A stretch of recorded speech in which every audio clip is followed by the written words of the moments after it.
Bada bing, bada boom. I like your Ferris crew neck. Dude, this thing's sick. It is sick. Every time I go somewhere, I always get complimented on it. I think it's very simplistic. I have one just like it, except it's the University of American Samoa from Better Call Saul. Yeah. You've had that for a while, probably, right? No, I got this. We went to the playoff game. They were playing Harding. It looks fairly fresh. It doesn't look like it's worn out, really. 2 months. Yeah. I wear it once a week. Yeah. I love it, man. I've gotten into the huge crew neck thing. I've always been into the crew neck thing. Yeah. I just like it draped on me. It's There's like a small blanket. There's something so weirdly, it hits the dopamine centers of when you buy a new piece of clothing and then you just wear it every other day because you just want to you just like how you look in it, so you just want to show it off for whoever. I just feel like feeling comfortable. I've always been bigger, baggier clothing. You're more of a comfort over fashion type of. Yeah. I'm kind of. It depends on the day. I'm kind of in between, because sometimes I feel I want to go out and I want to look good, so I'll wear a nice sweater and some tight pants, and then some days I'm just fucking throw on some sweatpants and some crew neck sweater or whatever, something really baggy that I can get lost in. Yeah. She's been having diarrhea for a while now, and prickly heat and rashes all over, and salt water seems to be hurting her skin. Weakening from malnutrition due to the diarrhea. Next patient. Can you give her some medicine or a shot? Please, doctor, help her. Give her medicine? All this child needs is the Neon Crew podcast. Oh, that would have... You know what? It would have. She put on some headphones. Yeah. Start listening to it. I mean, yeah, slight spoilers for the movie we're going to be talking about later. But well, we don't need to. I mean, who knows what exactly who knows happened. We could be talking about the menu, possibly. Yes. Maybe in the future. But in the meantime, it's the present. And we're going to be talking about the presents along with Grave of the Fireflies. Yeah. Hello, everyone, and welcome to episode 89 of the Neon Crew podcast. My name is Kyle. I'm Mac. You know what we didn't talk about the last couple episodes that we maybe should have discussed a little bit of at the very least? And I included an anecdote at the end of one of the episodes to kind of touch on it. But David Lynch... Oh, yeah. He passed away. Yes. A month ago. Probably more than that at this point by the time people are listening to this. Oh, yeah. 78 years old. Crazy old man. A month ago? It was about maybe a little bit less than a month ago. Yeah. Because it's funny, I've been watching more of his movies, and up to that point I had seen Elephant Man, Eraserhead, and Blue Velvet. Yeah. And I'd already seen Dune. But he was one that I was just not familiar with at all. He is not in my wheelhouse. I was going to ask you, how many David Lynch movies have you seen? I'd have to go through maybe one. Yeah. Yeah. I mean, I've heard of his films. I mean, when people bring up Elephant Man or Eraserhead, Blue Velvet, they've all been on my radar to check out. But I feel you just got to get into the right mindset. He is a mindset filmmaker. Yeah. You have to be in the right headspace in order to turn on a David Lynch movie. I feel like Blue Velvet's probably the closest one that I off the top of my head that at any point I could throw on and maybe not be ready for what I'm about to watch. But Sam saw that movie he's high school, maybe early college. Yeah. And he liked it quite a bit, and I remember thinking all right, if he can watch this whenever, I can too. So that one, and I know a little bit of what happens in it, but Eraserhead's one of the first, because the guy with the crazy hair. Oh yeah, Jack Nance. Yeah, that was. I've always been that one will be kind of a fun one to watch, and then I heard some people talking about it and some disturbing images, and I was you know what? I'm glad I just wasn't hey, let's throw this on. Yeah, you kind of have to build up to it. Blue Velvet is my favorite so far out of the ones that I've seen. Yeah. Because I watched the first one I watched besides Dune. Dune was the first movie of his that I saw, and I've seen Mulholland Drive. Okay. So you've seen that one. That one's like kind of considered one of his more totemic movies. People think of like David Lynch. They either think of like Mulholland Drive or Blue Velvet. It's like one of those two. Yeah. I like Mulholland Drive a lot.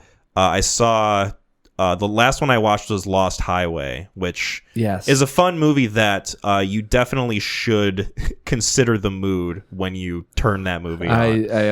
I've heard about most of his films. I've heard about. Yeah. None of them have screamed "throw it on." Yeah, right. You know? Just like a toss off. Yeah. Just like, hey, let's watch.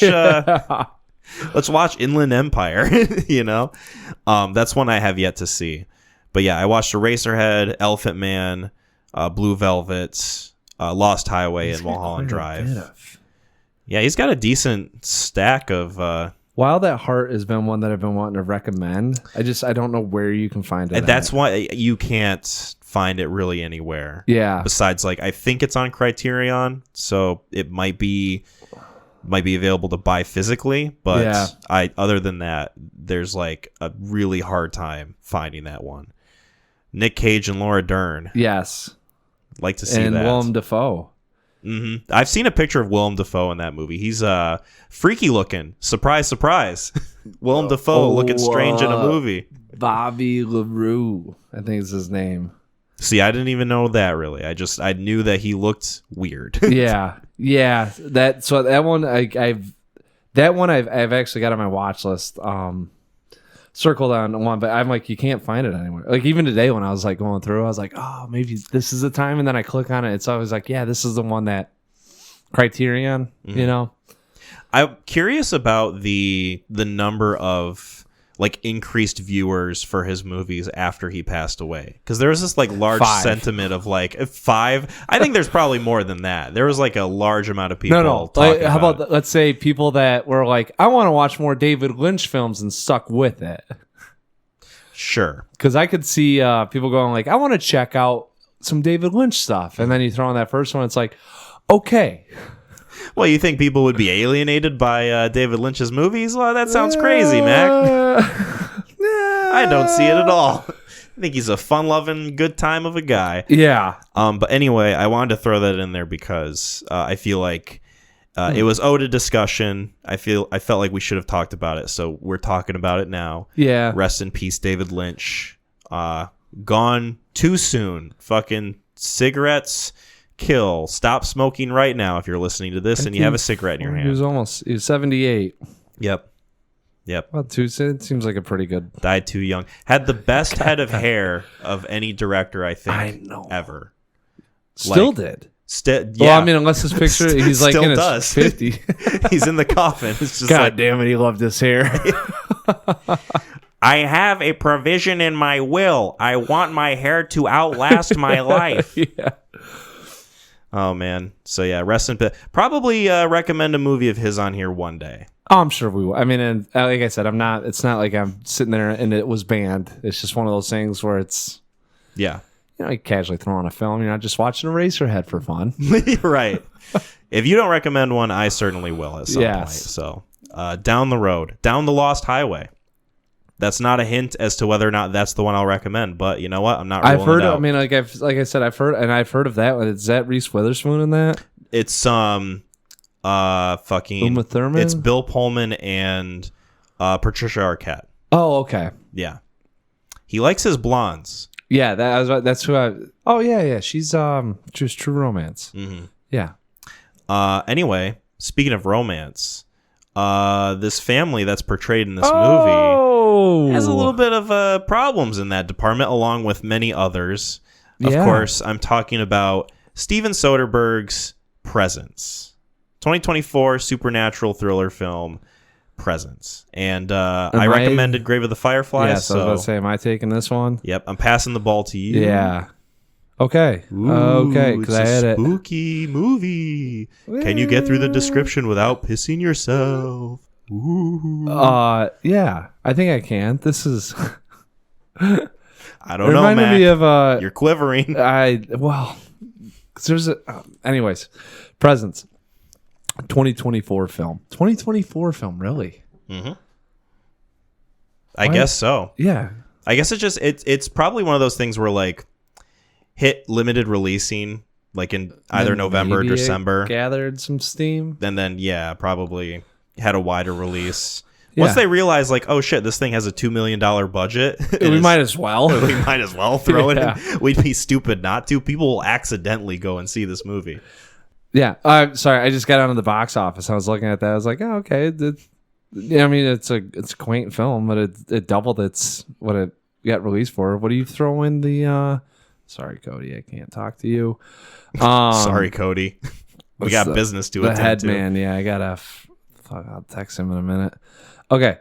Presents. 2024 film, as previously discussed. And not presents like Santa Claus presents. Presents, as in there's a presence in the house. Directed by Steven Soderbergh, written by David Koepp. David Koepp. Koepp. I've heard his name pronounced a lot in other podcasts I listen to, so I'm pretty sure that's it. David Koepp. It is starring Lucy Liu as Rebecca with an H, Chris Sullivan as Chris. That's funny because Wikipedia doesn't have an H in her name. Really? Mm-hmm.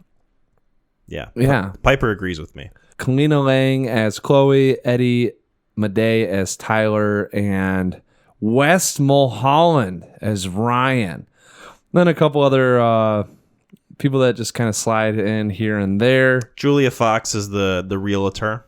As Cece, the realtor. I don't know who Julia Fox is. She's in Uncut Gems. She's she's Adam Sandler's she's Julia side piece. Uncut Gems. Yeah. Okay. Yeah, bro. So anyways, this movie is about a presence in a house that is kind of, it's not haunting, it's just there. It's just a fly on the wall. Yeah, it's just hanging out. Yeah, it's just like having a good time. How did I get here? It just opens up in the closet and we get to walk around the house. Mm-hmm.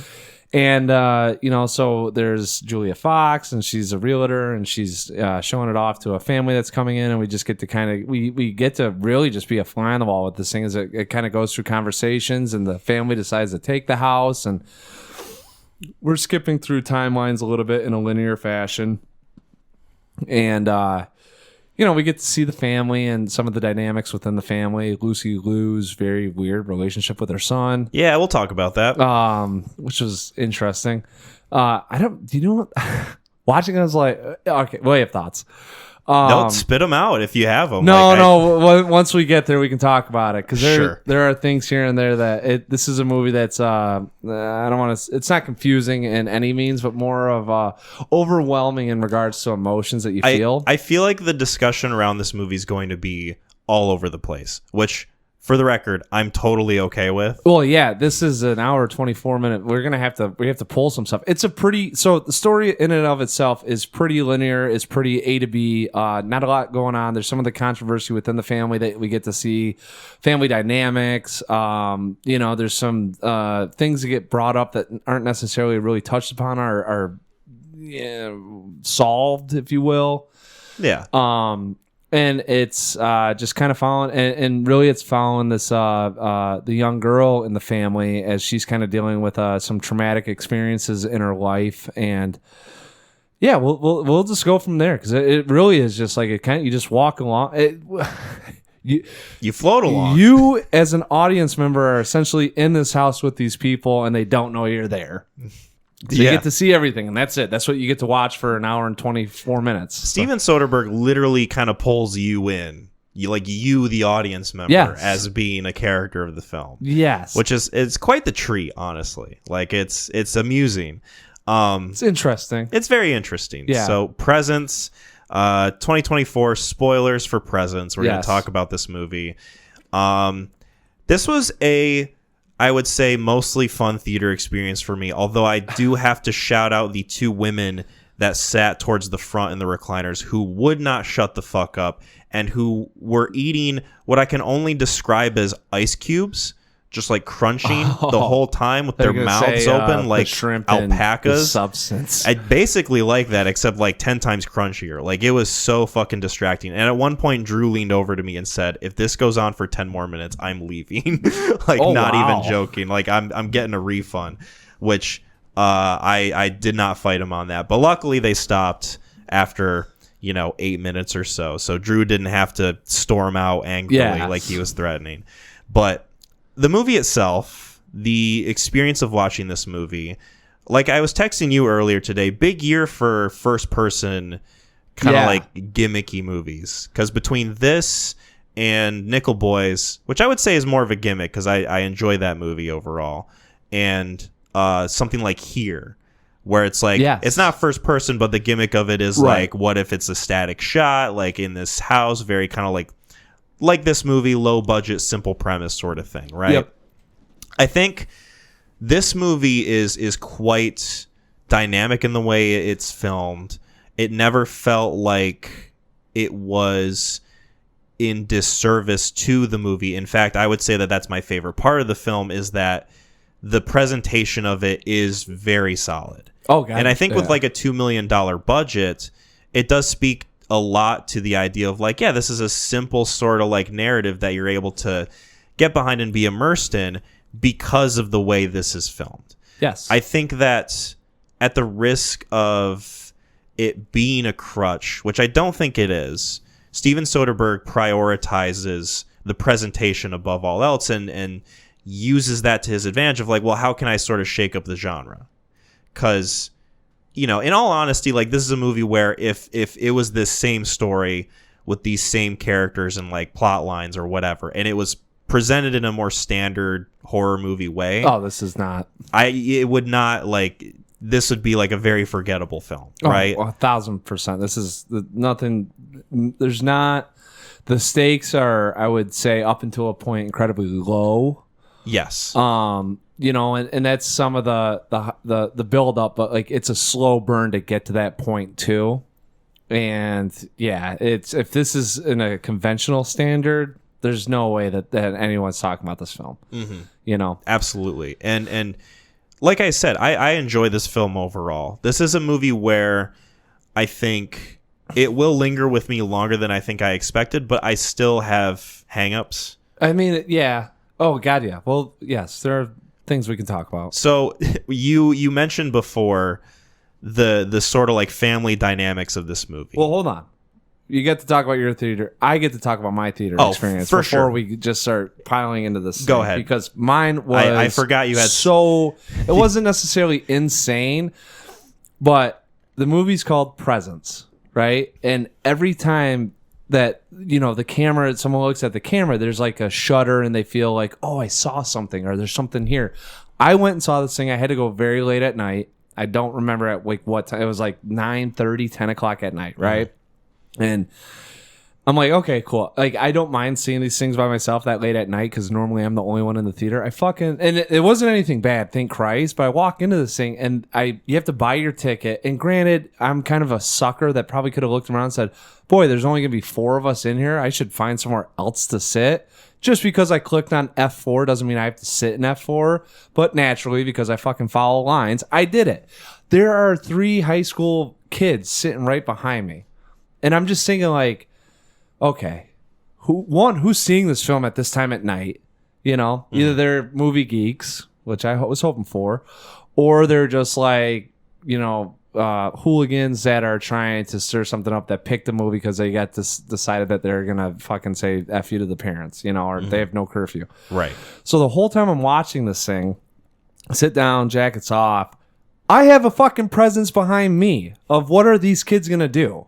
Like at any point, is anyone going to start like, hey, let's mess with this guy? Right. Did they get drunk before they went in there? There's always like a little bit of anxiety when it comes to like that setup, dude, right? I'm watching this film and I'm like, I don't know if it's tingling because I got these kids sitting behind me that I don't know like what's going on with their and they didn't do anything wrong. Don't get me wrong. And it's like the movie itself. They were pretty chill the whole time. There was a little bit of whispering and talking here and there, but nothing that was like crunching for 10 minutes. Yeah, nothing egregious. Thank Christ. Yeah, I'm happy for you. It did make me laugh because this film also there's not a lot of like there's no jump scares. There's no points of there's frightening moments until the very end. Mm-hmm. Like nothing really gets you going, but I do feel like the whole time you feel like something could happen, right? Even within the film. I mean, you're at kind of the whim of who's ever holding that camera, acting as the ghost. And so it really made me laugh because I'm like, okay, like same thing's happening in there that's happening right freaking behind me. So like, obviously nothing's going to happen, but there's like that touch of anxiety that something could just pop off, you know? Right. So and then who knows if that gets the kids behind you going in some sort of no, way. I'm just too, saying right? if they just decided to do something, because it's the same thing as a camera person. That camera person, if they just jolted somewhere, it'd probably be very startling. It's very, As with like, if the kids were to come up from behind me and just start throwing popcorn at me. Like, yeah. you know, if there's nothing saying that they would or wouldn't, but you're at the whim because you have no idea. It's just sitting behind you. You can't see it. Right. It's like Schrodinger's presence. Like, you don't know until the movie's going to be done whether or not something's going to happen. That's what I'm saying. You know, and that's what it was, just a very funny, like, all right, I'm in this thing. I'm watching this movie. I'm also going through a real life experience with this happening behind me. That was like my showing of Beau is Afraid. Like, weird sideways, like interesting situation of like, this is immersing me a little too much, you know? Yeah. Well, and Beau is Afraid, I don't think you need it. This one definitely helped. Oh, I didn't need it, but I got it. Yeah. This one, I think it does help to have a little bit of some extra at the. I'm telling you right now, the whole time I'm watching this thing, I'm like a plussed up experience. Yeah. Because if you watch this at home, I mean, I don't think you're getting really afraid after the first 30 minutes. No, this is a movie that like relies on you watching it in a theater. Yes. Like you have to be locked in. Yes. Because if you're at home and you know you're comfortable in your space and you've got your phone, and you can pause it whenever and go do something else. Like, this is a movie where it could easily lose your grasp on like what's going on. Yeah. Whereas like the theater, which I'm glad I saw it in, is like, you kind of have to be in it a little bit, because the movie requires you to be in it. Yes. Right. And part of the fun that I had, which ties back into what I was going to say, is another part of this movie that I really enjoyed is this sort of like tangential facts and relationships that we learn through the point of view of like you as the presence. Is like, we get to learn about like this family and like their dynamic and like kind of how like interesting and tragic and weird it is. It's kind of like a normal I don't want to say normal, but it's a family dynamic, but everyone has their own. You don't know what happens with conversations outside of the walls once you leave. Yeah. And this was an interesting one where you got to see a lot of the chess pieces being played throughout the family and what was happening with everyone in it. And while it was possibly affecting someone else without them knowing. You know? Yeah, absolutely. Like, and that's where that's where I would say a normal family dynamic is that there are times when, you know, you may be mad at your son or your daughter for something happening, and then you got to go comfort the other one, and you're showing, you know, a little bit more as you talk to one of them, trying to be stern. The other one, there's a lot of empathy going on, you know. It's impressive, like, how much you're able to take away from what this family is like with the little information you're kind of given, right? Yeah, just just little tidbits, right? Just conversations if the camera's going to stay there or not. Yeah, absolutely. You know? And like a good sort of like indicator that is like, and I mostly enjoy the performances in this movie. Very character driven. I have like one major issue, but we'll talk about that later. Okay. I really like Chris Sullivan in this movie. He was great. The guy who plays the dad. I don't know if you've ever watched the show This Is Us. I have. He's very good on that show. Yes. Very like natural kind of character actor. I was about to say, I don't know his range per se, but when it fits in a family dynamic, he does really well at, and I'm not saying playing himself, but that of the character. I know he's in the movie Imperium as like a neo-Nazi, which good for him. That's like sort of the lane that he's stuck in, right? Between those two worlds is like, you're either very kind of like sympathetic family man who's trying his best, but like is sort of a more blue collar guy. Neo-Nazi feels very not, and or he's like an intimidating kind of like brutish character, right? Like he could be a Viking. Yeah, neo-Nazi. Like he's kind of got that look of he's a tall, bigger gentleman. Yeah, and he's got the beard, you know, and he's bald. So I mean, there's, you know, you got to think he's got some testosterone pumping. But everything that I've seen him in, he's very like meek and kind of. He's gentle, like the teddy bear. Yeah, this sort of like teddy bear archetype that you get when you see certain people and you're like, oh, this guy looks like he'd be hard, but he's probably like a softie in reality. Yeah. I have yet to see Imperium. It's one that's been on my watch list for a long time. Mostly because I want to see. That's kind of his lane, neo-Nazi or caring family man. I didn't mean to pigeonhole him that much, but that's sort of what I feel like Hollywood has kind of done to him. But he's really good in this movie. Guardians of the Galaxy is the one that he had a very small role in that. Like that. Which the first one? Yes, he was one of the guys that's on the. Anyways, we don't need to. Sure, yeah. We don't need to look up his filmography. Well, I was looking curious because I remember I did that's him. Watching him in a smaller role, and that was it. So, anyways, he was great. Lucy Liu also really good in this movie. I like her dynamic with the husband character. Like I think when they have a scene together, it's very engaging. I feel like she's very good. There is, and this is more of like a character thing than I think the actress thing. Her relationship with her son in this movie, weird. It was. That's sort of what I want to ask you. Did they mean for it to seem like as incestuous as it was reading? No, it's not just you and me that's picked this up. I've read online of people being like, what the fuck was up with that? Dude. Right? Like, what's going on here? So it clearly has like some intentionality when there, they right? Okay, this is what I think. This is my 2 cents on it, and this was literally as we started talking about this thing, because I was about to start kind of dissing Lucy Liu. One, in watching this, I had to look at that kid, and I had to really, because you only get to see the family members a couple snippets before, because I think it kind of just gravitates towards the girls once. Like he gets in there, he's on his phone, and he gets on the phone with his buddy, and he's out. Yeah, right. And all of a sudden, we're with the girl, and it follows her a long time, and then all of a sudden, the next kind of image is, I think, her sitting at the kitchen table with her son talking about like, you're gonna do great, and I was looking at him like, I've never connected with anyone like I have you. Yes, like literally opening lines of the, and I remember, all right, Dad's not around, are we seeing her cheating? Who is this young man? And so I'm like all right, that's her son. And I'm like, that's her fucking son. I think what may have happened is because there's so few editing in this, and it's all like one-shot takes, that was her choice on to show affection for having a son. Yes. And I think... And like showing favoritism towards him as opposed to the daughter. Yeah. Which...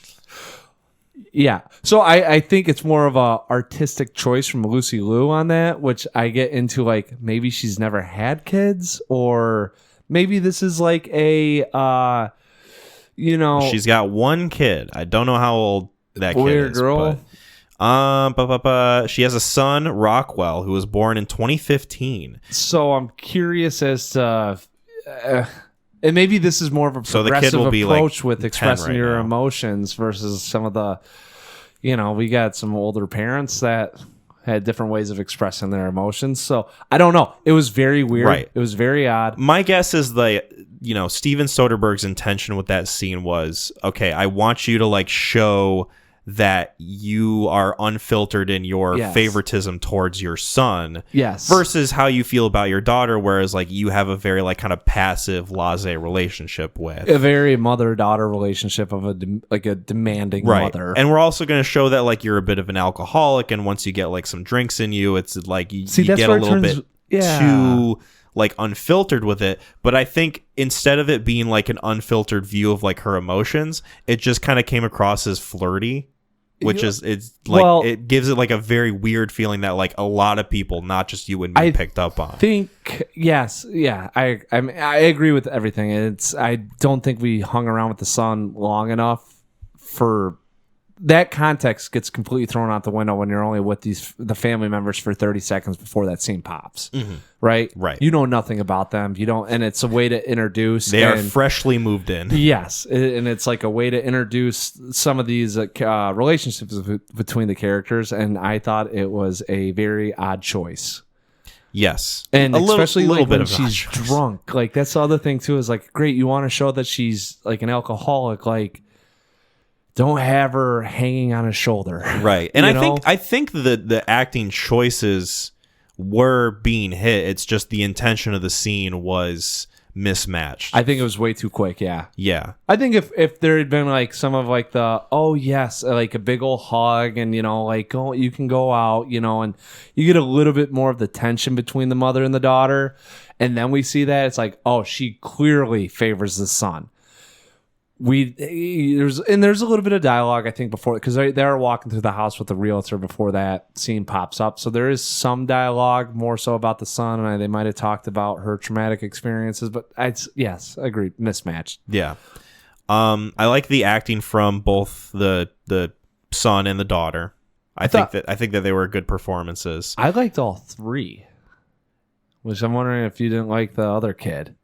I did not really care for the kid who played Ryan. Well, he's supposed to be a douchebag. Well, I know that, but I think my issue with it is, and I totally understand, like, if it's something that was like effective for a lot of people. For me, it read as like too edgy. Like, I think he was going a little bit too hard, putting a little bit too much on the performance of like, I'm gonna make this kid into like a villain. Like, especially the later the movie goes on, because when he's first introduced, he's pretty natural. He's just like kind of like a whatever teenager, right? And then I got douche vibes the whole time. Sure, but like douchey teenager, right? And that's something that I picked up on, where I'm like, okay, he's playing it well. He's playing like a douchey teenager kid. See, I don't know about. And then it gets to the scene where like she like opens up to him and like kind of has a breakdown, and then like he's hugging her, but then he's also talking about like how he's angry and like he doesn't have control and like blah blah blah, and he's coming across as like this sort of like angry incel kid, where he's just like spouting off this like weird nonsense, and I'm like, interesting energy this movie is going for here in this moment. And of course it's setting him up as like a villain character, but you don't really get that until like later in the movie. And then like in that instance, it's like, is this kid just being edgy? Like what's going on here? Like, I think he had more turmoil. I think I read it as more turmoil going on, and we were seeing a kid that's very confused with how he's feeling, or he's at least feeling a lot of maybe oppression from. I mean, like he talks about his mom, and he talks about what she does to him and how he has no control. He can't make any choices on his own, so he's got no autonomy of himself, which is kind of like, sure, you know, you talk about Maslow's hierarchy like that. I think it starts out, well, I don't want to say that because those are based on needs, but like autonomy is a big thing within, you know, a human being, and being able to have self autonomy. So anything that he does when he gets to be in control, you can see it that he would take it over the edge. And he plays rich white kid really well. Yeah. And like so the whole time I'm like, okay, I was even like, I can't tell if he's trying to get into her pants or if he's relating right now. Because I don't know where the movie's gonna go, honestly. It's an hour 24 and sure. And I think I might have been a little bit warmer on that scene if later in the movie he wasn't so like cartoonishly evil about what he was doing. I don't think he was cartoon. I mean, I felt a little bit. I don't know that it was.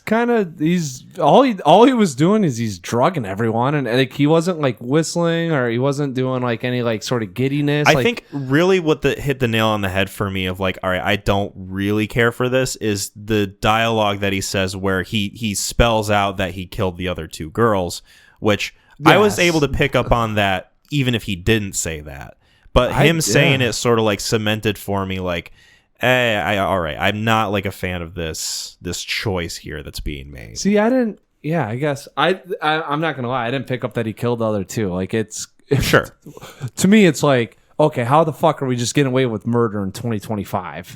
Right. You know what I'm saying? Like, especially from this high school kid, like, right? Especially from this like dumbass teenager. Yeah, that's what I'm saying. It's like I did not like when he did that. I was like, okay, like I could have did without him. I could have really had just been him being like, this is my first time, and I finally got into a point where I've been broken, you know. And this is I taking a human life is all the ultimate most control you could have in a very sociopathic way, right? So I was down with that. I killed these other two broads. I was like, okay, didn't need that. That doesn't add anything or retract anything. Like this guy, this could be his 50th kill. This could be this is so fucking intimate what's happening right now that we're seeing, especially what's laid out with the saran wrap. I was like, this is creepy enough, you know? And so, but I bought into it because, like, you know, he's taking advantage of, I knew things were going to go sour when he said, don't worry about your brother.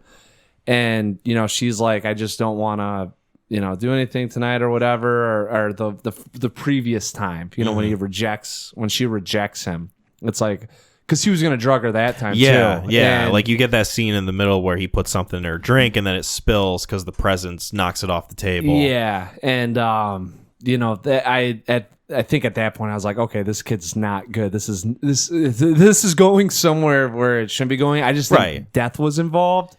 And that's at the point where the movie sort of starts to take on a little bit more of a conventional narrative as opposed to before, when it's just us learning about how this family dynamic works through the you know, technical stuff. And we'll be able to talk about that because I think it all plays out for a reason. Yeah, for sure. Absolutely.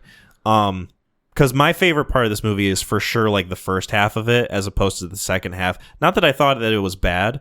It's just I enjoy more so kind of like the zone of interest of it all, where we're getting like inferences of this dynamic and like how this family operates very kind of like indirectly between like the dialogue and their relationships and how they play out.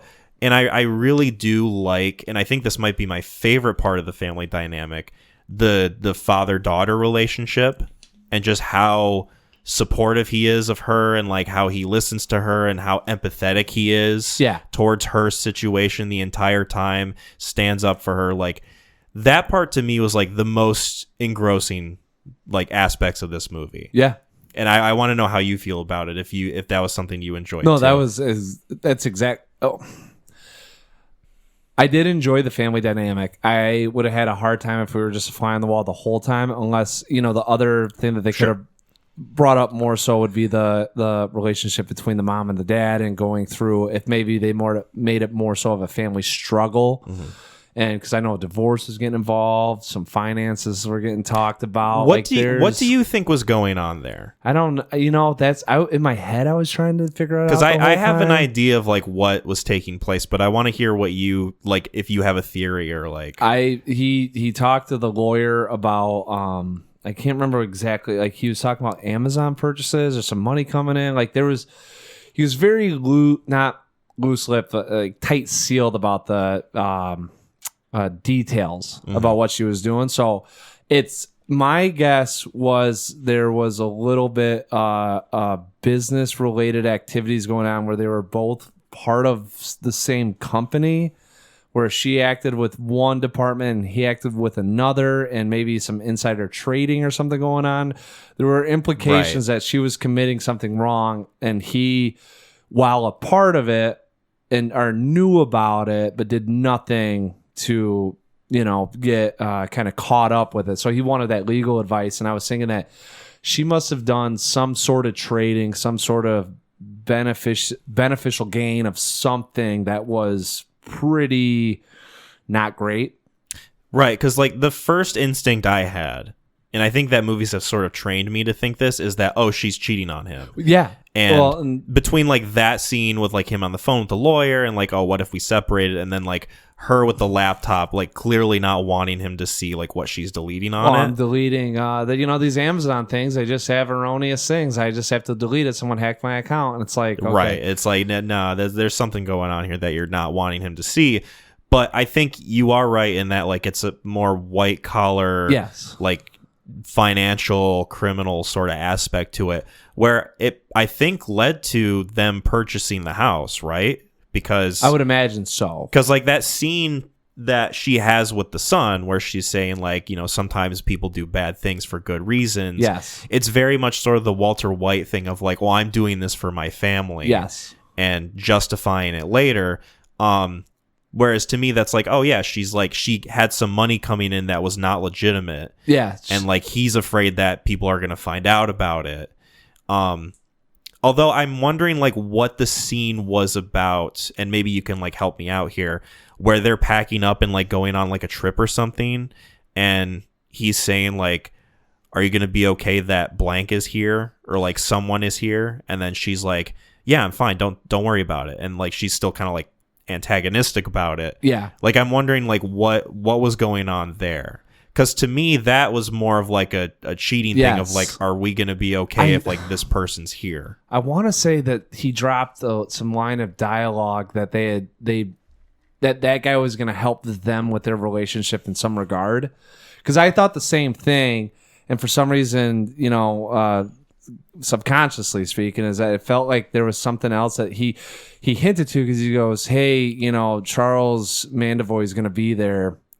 Are you okay with that?" And she's like, "Of course."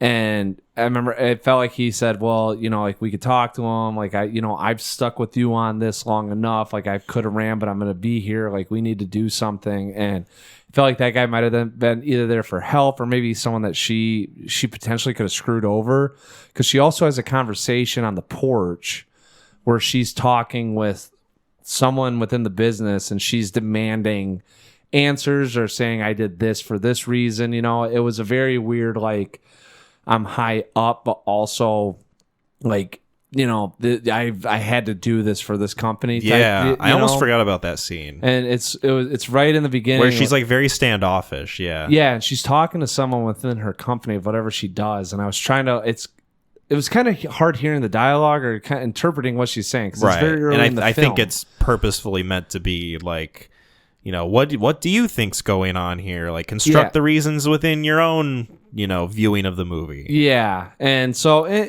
there's a lot of different ways. I mean, and that's maybe why he kind of kept it a little loose with the details on when he's talking to the lawyer about some of that stuff. So it's kind of, you don't necessarily need to know what altercation's going on. Just know that there's something that's big enough to separate this family, and he's trying to make it work. Yeah. Because she was also like, "Are you sure you want to go on this business trip?" He's like, "I brought a book. I'll sit out in the lobby. I've done it before," which feels very like overprotective, untrusting spouse, Yeah. But also like the way he presented that conversation about that guy being there could also be like, "I'm doing this to go here so we can take this on together," because and it's whether it's trusting you or, from cheating or from getting bullied for a practice that you did, whatever it may be, But that also felt like a little bit of a red herring in the film, which I appreciated, because there's a couple of those in this movie. With what's going on, it's kind of you got to throw some of that stuff in there, and it is nice that you can go between these conversations, but it's also, if something's being talked about and the camera moves away, you're not privy to what else is being talked about. So they kind of keep some of these generalized ideas out there, I guess, for your mind to wander a little bit while you're wandering with this thing. Literally wandering. Yes. What's your opinion on the scene with the not exorcist, but like the psychic medium that comes in? It was okay. I mean, it's I like the moment where she walks in and she she kind of like reels back at the the presence being like right in her face. Like she kind of like fronts on her a little bit, Oh, a little. I mean, yeah, she's like, a little startled, a little. I don't know. She would have hightailed and ran. I don't think she would have swung on it. It's a scene in which it sort of almost feels obligated to be in this movie. Like, we have a movie where the gimmick is like you're the ghost and you're floating through. So like we kind of have to have a scene where there's like a psychic medium. I do like the humor of it though when the guy pulls the husband aside. That's what I was like. That's my favorite part of all of it. Hey, so she's actually, she like has to miss work a couple. She has to miss work to come do this, and she's like usually out for like 2 or 3 days. So he and he kind of lets it hang there. He doesn't explicitly say it. He says sometimes, because she had like that. It felt so like a show. This is how we get an extra $100, but with it being a show, it's always like it's not absolute. Like she isn't always doing this. This isn't what we do. It's sometimes, and she had a pretty big experience, and it takes a lot of energy out of her sometimes. And with this one, it kind of feels like she's going to be out, the rest of today and tomorrow. And she cleans houses, so she won't be able to work. And he's like, Oh yeah. How much? He like gets his wallet out. He's kind of fumbling. Peeks at the wall. He's like, "Yeah, one more. That's good." Yeah. And it's also a scene in which it does point out the mirror, which you need comes in at the very end of the movie. Yeah. which I guess we can kind of talk about.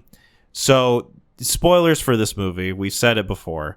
It turns out that the presence is Tyler, and Tyler is the one who, Ryan comes over. They have like a weird little party, which, by the way, the two of them hanging out is like one of the most awkward things I think ever, right? Just like, well, that's how you know that kid's not. They're like not actually. Yeah. Well, that's what I'm saying. Like that's what I'm saying. Like I didn't think that the kid was too villainous. I mean, he's just kind of there, but he's got such a ambivalent attitude towards like what's going on, which makes you wonder like what's your true motive, Right. And so then Tyler talks about it in the film that he's worked so hard to get this relationship with this kid because he's the coolest kid out there, probably because he's got drugs.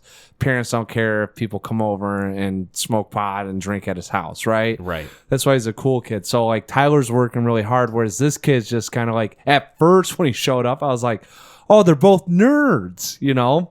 Because they study hard. And then all of a sudden you start seeing that kid and he's starting to talk and he's got the drugs and stuff. It's like, oh no, he's not a nerd. He's like a fucking like family presence at home. So he's very nefarious. Yeah, this is a scumbag. Yeah. This kid suffers from affluenza. Yeah. And Tyler caught it. So Tyler gets drugged and then Ryan goes upstairs, talks to Chloe, tries to give her a drink, and then, has like that conversation, or like she does take the drink, but he's like trying to initiate sex. She turns him down. She can't do it. She takes the drink and then, hey, let's cheers. Yeah, and then like she's drugged, and then he's about to like take advantage of her. That's when he's talking about like all the exposition stuff of like, yeah, I killed those two girls, blah blah blah. The feeling in between of like suffocating is whatever, euphoria, and then the presence like rushes downstairs, wakes Tyler up. Tyler rushes up the stairs, throws Ryan out the window. He goes out with him. They both die. The end of the movie, which this is maybe the most, as far as like not scares, but just like surprising, like startling elements of the movie that like really got me. Yeah. Was the scene in which like they're moving out, Tyler's dead, and the mom is the only one left in the house. They're waiting for her outside. She like notices the presence and follows it into the living room, looks in the mirror.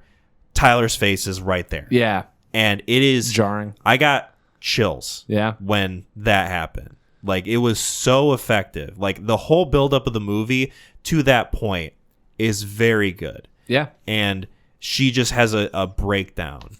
And to me, that's what that's what cements my opinion of, like, Lucy Liu being good in this movie, is that, like, oh yeah, this like whole buildup of like her losing her favorite son throughout all this stuff. Yeah, her favorite child is like just like heart-wrenching for her and too much to take. And she has a breakdown. They both come in, console her. The presence floats out of the house. We see the house in its entirety. End of the movie. Yeah. Yeah. Good ending for a movie that I'm like not terribly hot on, but I think it's, I think it works. Yeah, no, it's solid. It's the whole time you're kind of guessing who or what is the presence, right? Because the movie is making you think, oh, it's her friend who overdosed. Yes, which is why she's like traumatized and has like all these issues and blah blah blah. Right. Yep. And then a bit of a red herring. Yeah.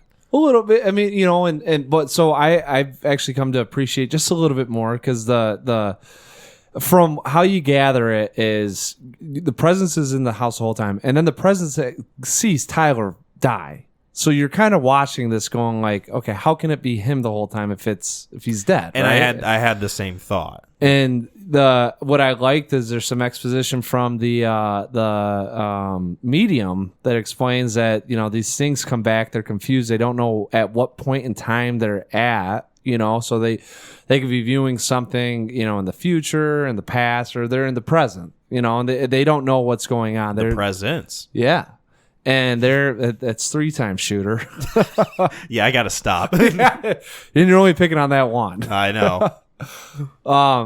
So I enjoyed that aspect of it, being able to walk out and kind of go through it, not necessarily like it's a huge maze or a riddle, but just being like, oh, okay, like they do set it up where this is plausible that he's seeing himself because he's going back to a different period in time and obviously he's going back to the past to watch what's happening and seeing himself die. But there is I do like it because like I said, I say low stakes, but it's kind of stakes are there, but also the dad's reaming on Tyler the whole time about doing the right thing, being a good kid. There's a good man in there. He has the devastating line where he says, "There's a good man in you, Tyler. I hope I get to meet him someday." Yes, which is like. That is like, holy shit, disappointed dad 101 speak. Yeah. Of like, I would be in ashes if he told me that he just was my dad. crumple, right? Yeah, absolutely. And then he has the chance and he goes through and does one of the most heroic things that you can do. I think the only issue that I had is that I was like, he's such a piece of shit that when he does it, I don't even feel like, oh, like, way to go. It was more of like, yeah, you should have did that. That's doing the right thing, pal. Right. You know what I'm saying? Like, the way the character is portrayed, he's not a good kid. No, like, he's an asshole. He's another he's fucking kind of a piece of shit. Yes, like he's not good at all. What they did to that girl, and God only knows what they're insinuating at because he's telling the story about how he like embarrassed this chick in front of all of his friends, and it sounds like he got nudie photos or something. Like right. It's just I'm like, this kid's awful. Like, and he's drinking. The environment is so weird how he's telling the story like it's a fun, whimsical time, and like the whole family's there listening. Well, and the to mom's hanging on his shoulder again. Lucy Lou's like totally enthralled with like, oh my God, you didn't, Tyler, stop. Like it's very bizarre. It recontextualizes the scene in which after he tells the story, and then the president's like kind of angrily floats up the stairs, trashes his room. Yes. It's like, oh, while you're watching the movie, you think, oh, if this is her friend, which I think her name was like Natalie or something. If this was her friend who died, then she's, obviously mad at him because he's an asshole. Right. And it's like, no, if it's him looking at himself, there's like the regret and the remorse that's coming through the soul of whatever this thing is. Why the fuck did you do that? And it doesn't. It's not from the story. It's how he's treating his sister after the story because she confronts him about how he is. That's right. He treats her like shit, and that's when the dad's like, "Dude, that's your fucking sister." Yeah, like lay off. Yeah, yeah, like. You got it. You can't, because he says no one gives a fuck about your drug-addled friend that died. She should have died from doing all that shit. You don't do pills. If it comes from the ground, it's clean. And like just making her feel bad about it. Really, he's clearly like rattling off this like scripted thing that he's thought about saying for like however long about drugs. It's like if it comes from the ground, then it's fine. Like he's justifying the use of it. Yeah, like that's the biggest. It's like if I smoke weed, it's cool. Like right. If anything else, like you're an idiot. Yeah, he's you're like, if it's not like moron. Pills or powder, then I'm good. Yeah, like, some shit like that. Yes, and that's when he treats it, and then that's when the presence goes up the stairs and messes the room. And but you're exactly right. There's obviously doing it with regret and remorse for the altercation. Mm-hmm. Yeah, but the kid is, and that's what I was just a little frustrated at because like that ending should have felt a little bit more of like empathetic with the situation and like fuck, right? Like maybe give us like one or two more instances of like this kid having some sort of redeemable qualities about him, where like he's got like some virtue to him. Yes, because like the whole time this kid feels like he's void of any sort of like value or like any sort of like empathetic quality whatsoever. He's just kind of like piece of shit kid, you know.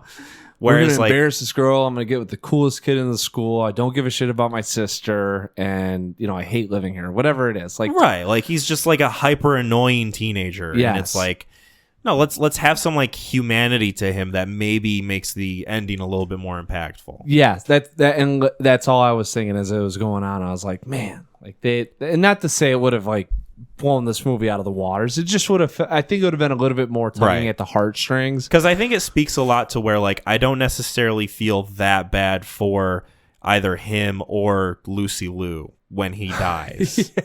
Because like they're both portrayed as like these are the bad ones in the family. Yeah, and the funny thing is, it's like it's not like they're not like awful people. No, they're just like yeah, if something bad were to happen, I'd kind of be like, oh, there you go. That's karma. You know? Yeah, they're a little bit, I guess, like, not morally bankrupt, but just like lacking any sort of like healthy emotional outlet. Which is, and then you got conversely the dad and the daughter, and the whole time that the scene's going on at the end, you're like, I'm panicking, and I'm like, okay, this thing's got to do something. I don't know what that something is. And then, he runs down and does the thing with Tyler, but you're really freaking out because you're pulling for this girl, even though she's kind of done some questionable things. Obviously, she's got some scar tissue going on, and then you're also thinking about the dad and like his relationship with her and how he's been wanting to help her and trying to help her to like clearly not be in the situation that she's currently in, and so that's why I think that end scene with everything going on it was very heightened, for me, because you're really pulling for this girl to kind of get out of her whatever hole that she's in. I mean, she kind of talks about she had a powerful line, the earth splits open and swallows you and you're trying to crawl out and you're just clawing into mud, like that's a hard, and people face that reality. Oh, for sure. Absolutely. Was there anything else that we wanted to talk about with presents?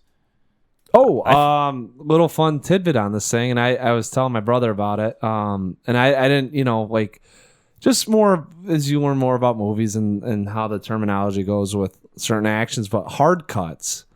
Hard cuts is one of those things with editing that we see where, like in the Taken film, there's probably about 3,500 hard cuts. Yeah. Right? Look up the fence scene from Taken 3 and you count how many cuts there are versus the time of the scene itself. Wasn't it like 33 cuts in 12 seconds? It is, I think, 13 cuts in 11 seconds. Okay. Yes. So something like that. Oh, a cut a second. Something fucking crazy. It's like someone forgot to tell them that like the coverage is there to choose from, not to use the whole thing.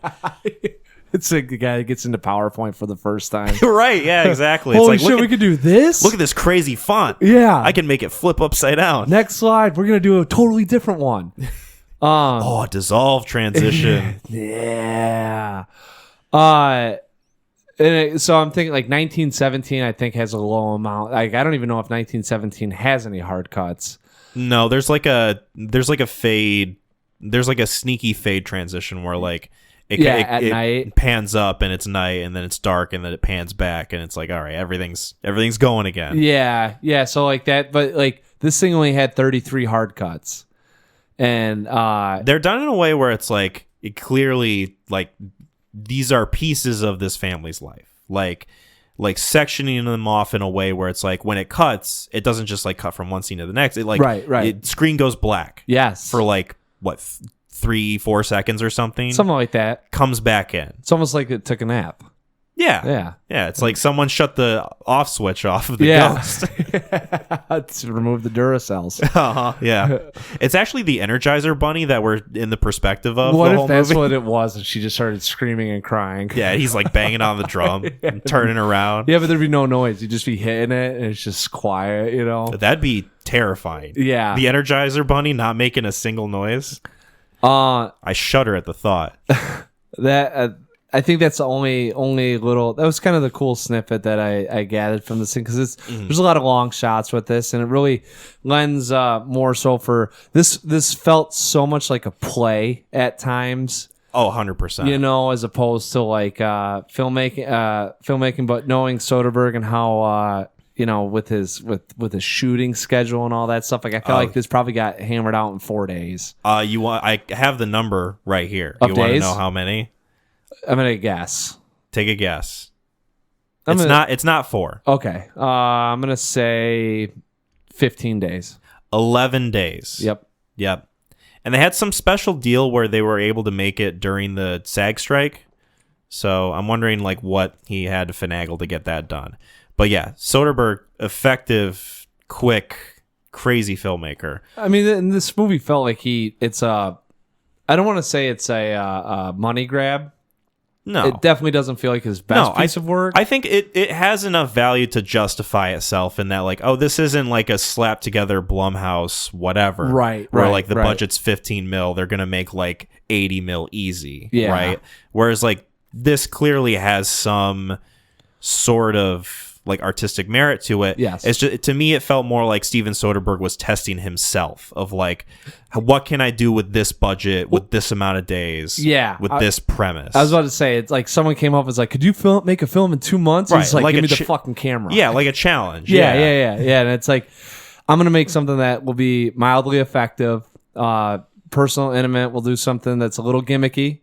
But I can get you a film and we can make 8 mil on this thing, you know. And someone's like, "Well, here you go." And I feel like he just put a GoPro on his head and was just walking around. I did laugh a couple times with just some of the shit that was happening because it's very monotonous, right? I mean, literally walking through the halls of this house and there's only a couple times where it's fast paced. Everything else just feels like this guy. Whoa, what's over here? Whoa, right.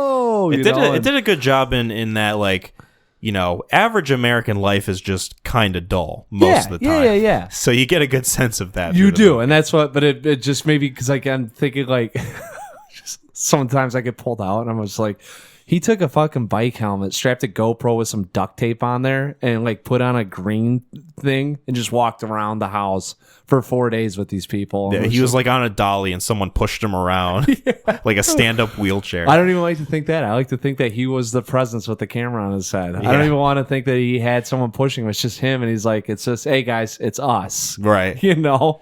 Yeah. Pretend I'm not here. Also, weird, not weird. Very cute. These they're high school kids, and obviously it's a things that, I mean, high school kids do all this shit, right? But weird that there's a sex scene in here. Yeah, I'm always a little itchy when it comes to stuff like that, especially when the characters are high school age. Obviously, I think, and not like seniors. She's not like any closer to graduating high school than like. Right. The brother's a year or two older than she is. And like the actress was like 24 at the time of making this movie. But the character reads like at oldest 16. Yeah, right. That's what I was saying. I that stuff I'm always like I think it's like Superbad's done in like a comedic sense, you know, and that right. Still not great. Like that first one you see it's funny, but then you think about it, it's like these are real people that have to do this. And it's like the reads as they're supposed to be at this age, like this kind of gets uncomfortable. But I was just curious your take on it. I think it's one of those things where it depends on obviously the actor's age, right? Where like you can kind of take a little bit of a safety net in that, like, okay, at least the actors are of age. Yes. It's also another thing too of like the intent of the scene. Yeah. Where, you know, this is very like dryly displayed. It's, you know, kind of like literally fly against the wall type of portrayal of like this is just kind of how it is, versus something like Euphoria where the characters are supposed to be in high school, but like it's kind of filmed in a way that like feels a little too sexy and gross. Yeah. You know, to me there's like a difference between those two things, and like I can kind of like I can see the valuable qualities in something like this. It wasn't done. It didn't feel like it was done for horny old guy. It didn't feel pervy. No, it didn't. I thought it was so interesting because I was like, I don't feel like this needs to be in here to give us the hey, they had sex or showing it, and I don't know if it added anything to that relationship because it definitely felt hollow. Although I know it was before or after they did have that conversation where he's like, I totally get where you're at, and then this is how I feel, right? Which made him connect. But it's also weird with the, you know, now the knowledge of like, oh, it's the brother that's the presence, and he's just kind of in the closet watching. That's also the other thing too. Like, I wasn't thinking about it at the time because you think it's her friend. Right. And like when I thought it was her friend, I thought like, oh, it's her friend like passing judgment on what's going on, maybe, of like, I'm just kind of like stuck in here watching what's taking place. Like, I mean, that's she's not knowing that like he's a piece of shit or whatever. Well, and you know, if it's a friend, it's maybe there are things that she wished that she could have had in her life that she didn't get, because we don't know what happened outside of her getting killed by that kid with saran wrap. Right. But, anyways. Well, no, there's I won't name the movie, but I used to do like worse deaths, right? Like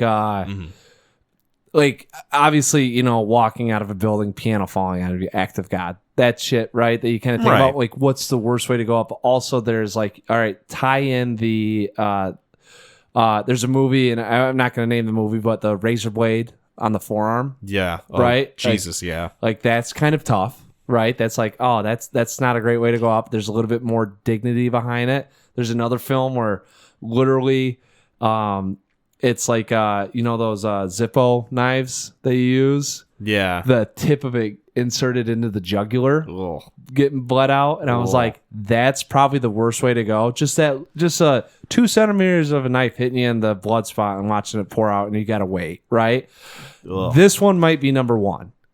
Like. The guy explaining the saran wrap and 0.5 centimeters just over the mouth, drugged out, watching it happen. I was like, this might be the most unfortunate way to go out. And it's like, not only is it just like painful to consider, it's also just like so wildly helpless, yet like in an environment where it's like, yeah, this is supposed to be like where you feel the safest, right? In your bedroom, like. Yeah, it's in your space. It's the most intimate. Like I kept thinking, like this is the most intimate way that you, besides unless you took your hands to the neck with someone that you thought you could trust, but turns out is like a fucking psycho. I know she couldn't see it, but it's come on with that guy. Are you serious? Yeah, floppy hair blonde boy. Yeah, get out of here. Too cool for school. Come on. Too cool for not falling out of a window. Got him. Fucking hell. Destroyed that teenager. Get him. Shall we get into ratings? Yeah. So I think I'm going first, right? This is a high 6 out of 10. Nice. Okay. This is one where I enjoyed watching it. It is very, I think, dependent on watching it in a theater. So if you're listening to this and this sounds interesting to you and you want to check it out and it's still playing in a theater near you, go out and check it out. I think you'll enjoy this one. It's one where, I do have an issue with some of the dialogue, some of the writing with that character specifically, the kid who is a villain, but also some of the teenager dialogue to me was a little bit too written, I guess, for lack of a better word, in a movie where like otherwise it felt pretty unique in the way it delivered the story and the characters and the relationships via this like unique kind of perspective thing it was going for. I enjoy a lot of the technical aspects of this movie. I think the simpleness of it is really what makes it effective. So yeah, high 6 out of 10. Nice. I think I got the same benchmarks. I guess I didn't see we different opinions on the blonde haired kid. Ryan, I think his name was Ryan. Yeah, Ryan. He looked like a Ryan. He definitely looked like a Ryan. Yeah. Fucking Ryan. But no, I do like I don't know if I guess it's still experimental camera work at this point. I know that there's a couple movies that are out right now, but it's pretty low on the percentage scale of how to shoot a film. Also, with the limiting on the hard takes too, with the editing of this thing, this is a very well made movie for the runtime. It's quaint. It does a good job about giving you enough information while also kind of keeping you guessing. I really did too, and we didn't really touch on it, but I really like that the presence made me feel like I was also there's something capable of popping out scaring me.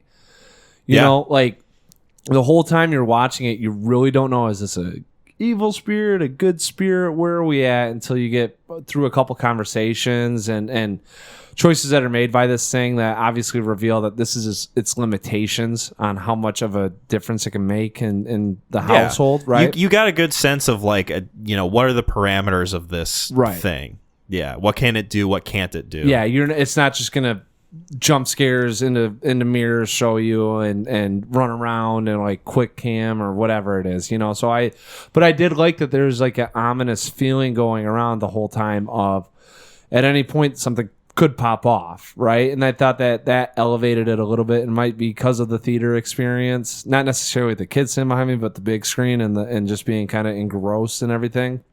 But yeah, the acting, very well character driven movie, and like I said, it's a good hour 24-minute film. So I got this as a 7 out of 10. Nice. Yeah. I wouldn't be surprised if, like, with some time and more thought, I bump this up to a 7 as well, because it is one that I do enjoy watching. It's just, I think there's so many conditions around it that could either take away or enhance the experience of the film itself. Yeah, I think the rewatchability on this thing is when it kind of gets into, I feel like the gimmick. The nice thing is it's not like a jump scare where you go to a movie for the roller coaster. This doesn't provide that, right? No. But also, it's so monotonous, and you're just with the life of the family that it's like, how many days do you really want to spend with that group of people? Mm-hmm. So, but it well made, and we could probably well say if it go out and see it in theaters if you have a chance. For sure.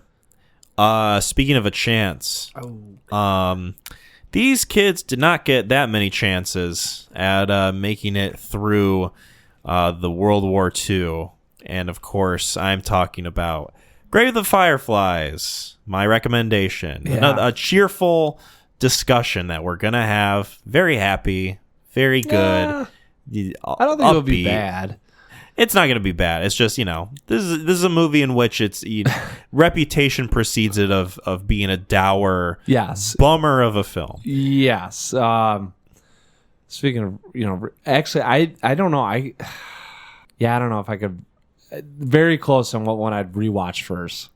So this is Grave of the Fireflies. It is a animated historical war drama directed and written by Isao Takahata, based on the short story of the same name by Akiyuki Nosaka. I'm hoping I'm pronouncing these at least adequately.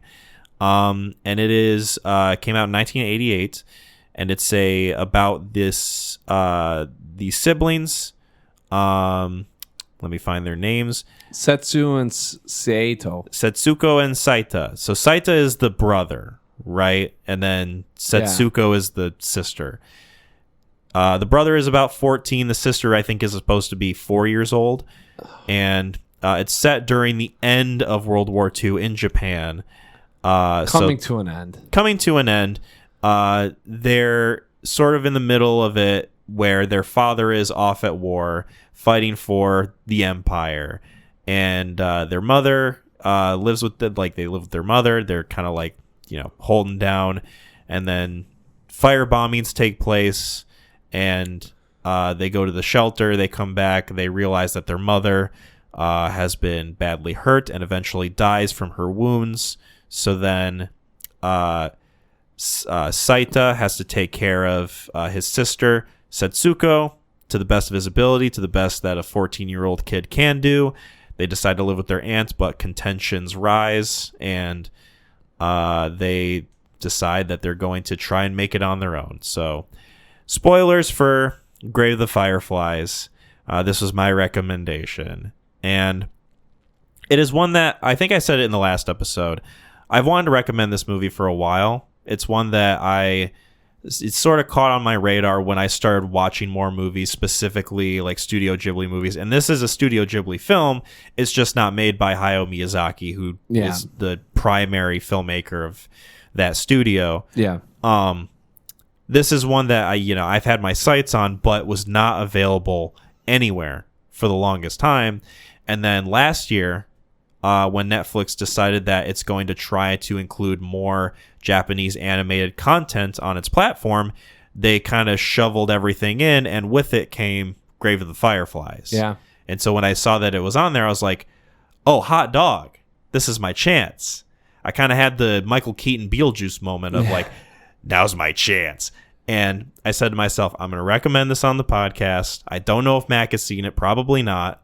But it's going to be a new experience for both of us. Yep. And surprise, surprise, the movie that everyone was saying was a huge bummer is a huge bummer. Turned out to be a huge bummer. Yeah. So spoilers for Grave of the Fireflies. But it opens in a very, very harrowing way. Before we get into that, because I just want to preface, Yes. you could like I said, both of these movie experiences could not have gone, I would say, any better in terms of what I'm seeing on film and understanding of the film. Both unique in its own right. Last night, throw it on, right? And I'm texting Sam, and props to Sam. I don't know if I've mentioned on here. He got a job. He's a FCS job, so one of the higher ups in Mississippi. Oh, nice. Yes, so he is, and he's got a higher title and everything. So he's down in Mississippi right now, doing all this stuff, getting ready to go to war. In the fall. So, but I'm texting him back and forth because obviously, he's new, doesn't have a lot of people down there, and and I just like talking to my brother. So, movie opens up, and I'm not going to step on that at all. I just want to get this out there For sure. because I know what you're going to say next. I didn't know that happened. He says on the night of September 25th, 1945, right, or September 21st, 1945, phone goes off. I pick it up, start texting Sam. I look up. And there is a pillar with a kid sitting there, and the guy goes, "Oh, he's just like the other ones too." I'm like, "Oh, okay." Like, I still don't know who the characters are because the first guy that they show is just a janitor, right? Kind of like he might have been in a war suit, and then maybe. So I'm like, okay. Phone goes off again. I look down, right? I look up. The little girl's out in the field. I'm like, oh, that guy was in there. He's obviously inspecting the subway. Mm-hmm. And that's his sister. So she must have just greeted him at work because they hop on this train and then they take off, right? And I'm like, oh, that's interesting. I wonder, and I kind of caught some things here and there that maybe I thought something different might have occurred, just not really sure. Right. So this is all linear to me. Yeah. It's like, maybe I'm missing a few pieces, but I got the gist, right? Well, it's only it's like 5 minutes into the thing, and it's like, it's a lot of, later to find out, exposition that just happens and you understand what journey you're going on. I didn't. I thought it was linear and that he walked into a subway taking care of all these people that were dying in the war from starvation or whatever it was to, oh, there's my sister. I can't wait. Jolly, we're going to go see mom, right? And that's where I'm at throughout this whole film, just so you know, as we go along with this thing and getting revealed. That's like in the back of your head, like the whole time. Like you're thinking like, oh, pretty straightforward narrative. Like, not in the back. It's just how I'm taking it in. There's nothing to me. It's not like I got to see the other information. I had no fucking clue what we're about to talk about was happening. I mean, I knew it was a bummer of a film, but it pulls at your heartstrings after you watch all that, and then you go back and then treat that the beginning like the end of the thing. It hits you heavy. Oh, 100%. Because at least with that, you're kind of led up into, okay, like I understand there's some different things going on with what we're about to see. Mm-hmm. Not for me. Like I was so I missed some stuff at the beginning I felt was important. Let's go back and watch it. And all of a sudden you see that and everything connects. Because also they set some things up that is just, it's not necessarily throwaway, but they're callbacks throughout the whole film. Oh yeah. With some of the what they're supposed to mean. Mm-hmm. And that, at the beginning, if you don't pay attention to that, it's kind of like a whatever thing, especially with the tin can. Right. All of a sudden, you live throughout the whole thing, and then they come back, and you're like, fuck.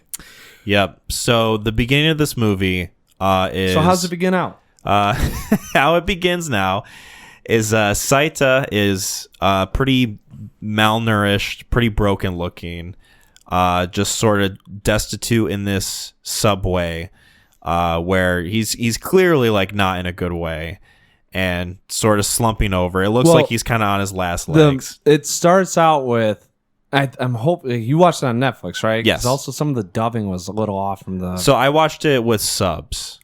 So no, I did too. But like my subtitles, like it was dubbed, but they also I had the subtitles on. And the dub was not reading the subtitles.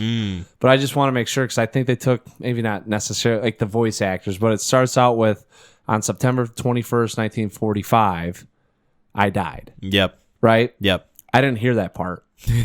I gathered. I gathered that you missed it. It shows, I'm guessing, a Saita and then it kind of transitions into a janitor coming through, going to the subway. So the right? janitor coming through is like a different character. Like Right. it's just like some guy there to clean it up. Yes. And he says, it's this day.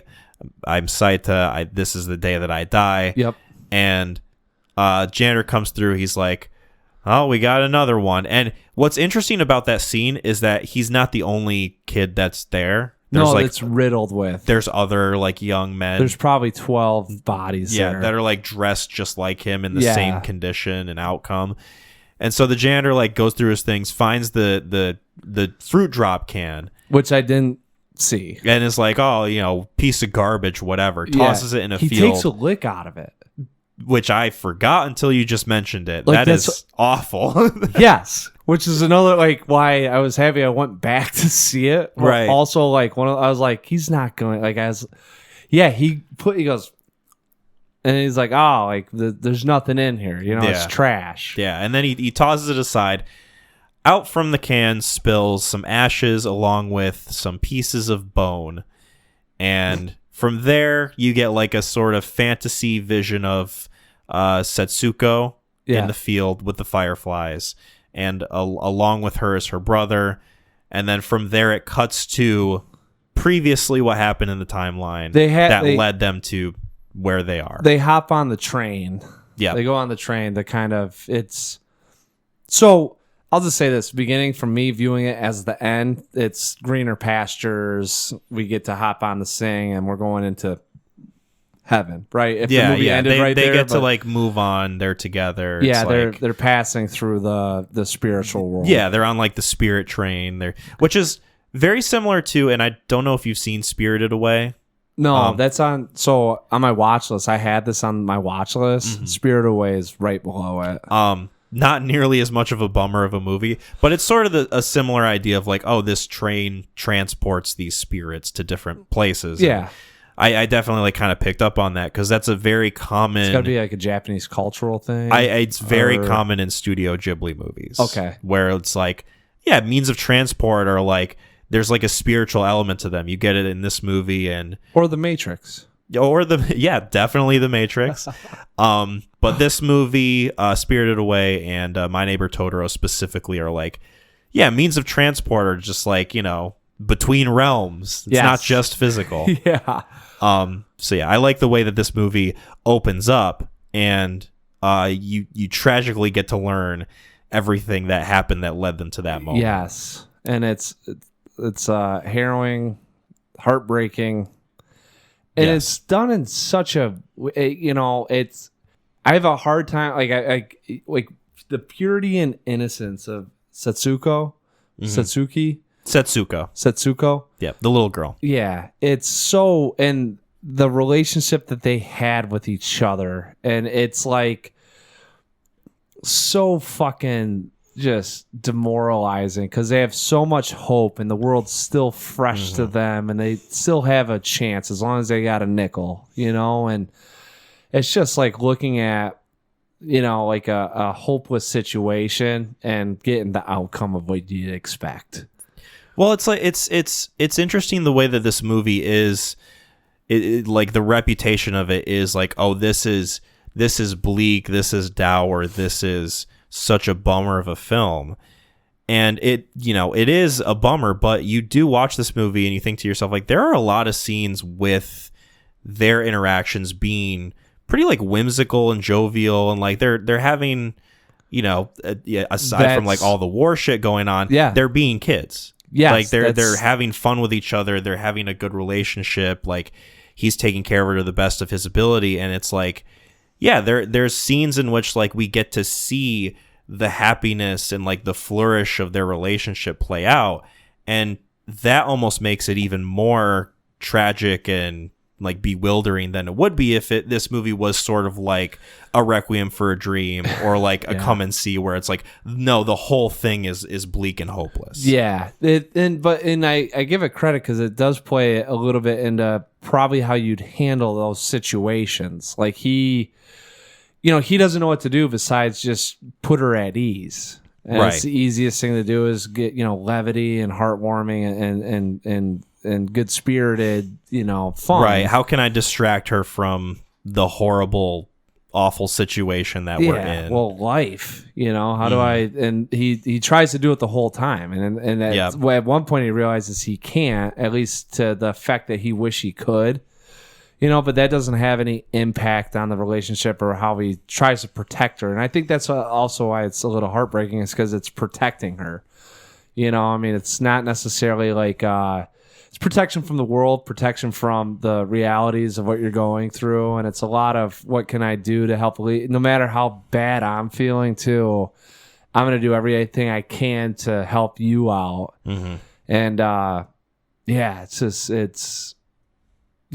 Well, it's the bleakness of the idea of like how long can I convince not only her but myself that things are going to be okay until it's too late. It right? really makes you wonder if he's ignorant or I think what I'm saying. Like, part of what I sort of picked up on, and it kind of confirmed when I was reading about this later on, is the sort of sensibilities in Japan at that time of honor for your country, honor for your family, right? Working in a way in which you earn your own keep, you earn your own living, not being like a mooch on society or whatever, right? Which, is sort of personified with the ant character. And the idea of that being a sort of source of like conflict and toxicity in a way in which like, this is like heavily negatively affecting people. And how jingoistic he is about like, oh yeah, my dad's fighting in the war, we're gonna win and blah blah blah, all this stuff, and how he up to and including the very end of the movie, is like, I still believe in the war, I still believe in like what's going on, to the point where like when people tell him like, hey, we surrendered, he's like, what, we surrendered? Like, no, that can't be right. Like he's in like utter disbelief because like his worldview has just been flipped upside down. And he's got a lot of pride too. I'll say that. There was in the scene about dealing with the ant character and what he should do, but it that is part of Japanese culture. Yeah, and it gets in the way of survival. It gets in the way of like ensuring, your own safety and your sister's safety, to the point where it's like, this ends in like a horribly tragic way for something that ultimately stems from an ideology, right? Like, I can make it on my own. I can take care of my sister. This culture fosters like a very kind of individualistic, like, you got to take care of yourself. Yeah. Which is if you want to get by at that time. Right. So I think Japan rebounded from that in as a community. In a major way. Yeah. Right. Yeah. Like they were like, what we did. Yeah. Godzilla -1 also kind of helps you out with some of the turmoil going on.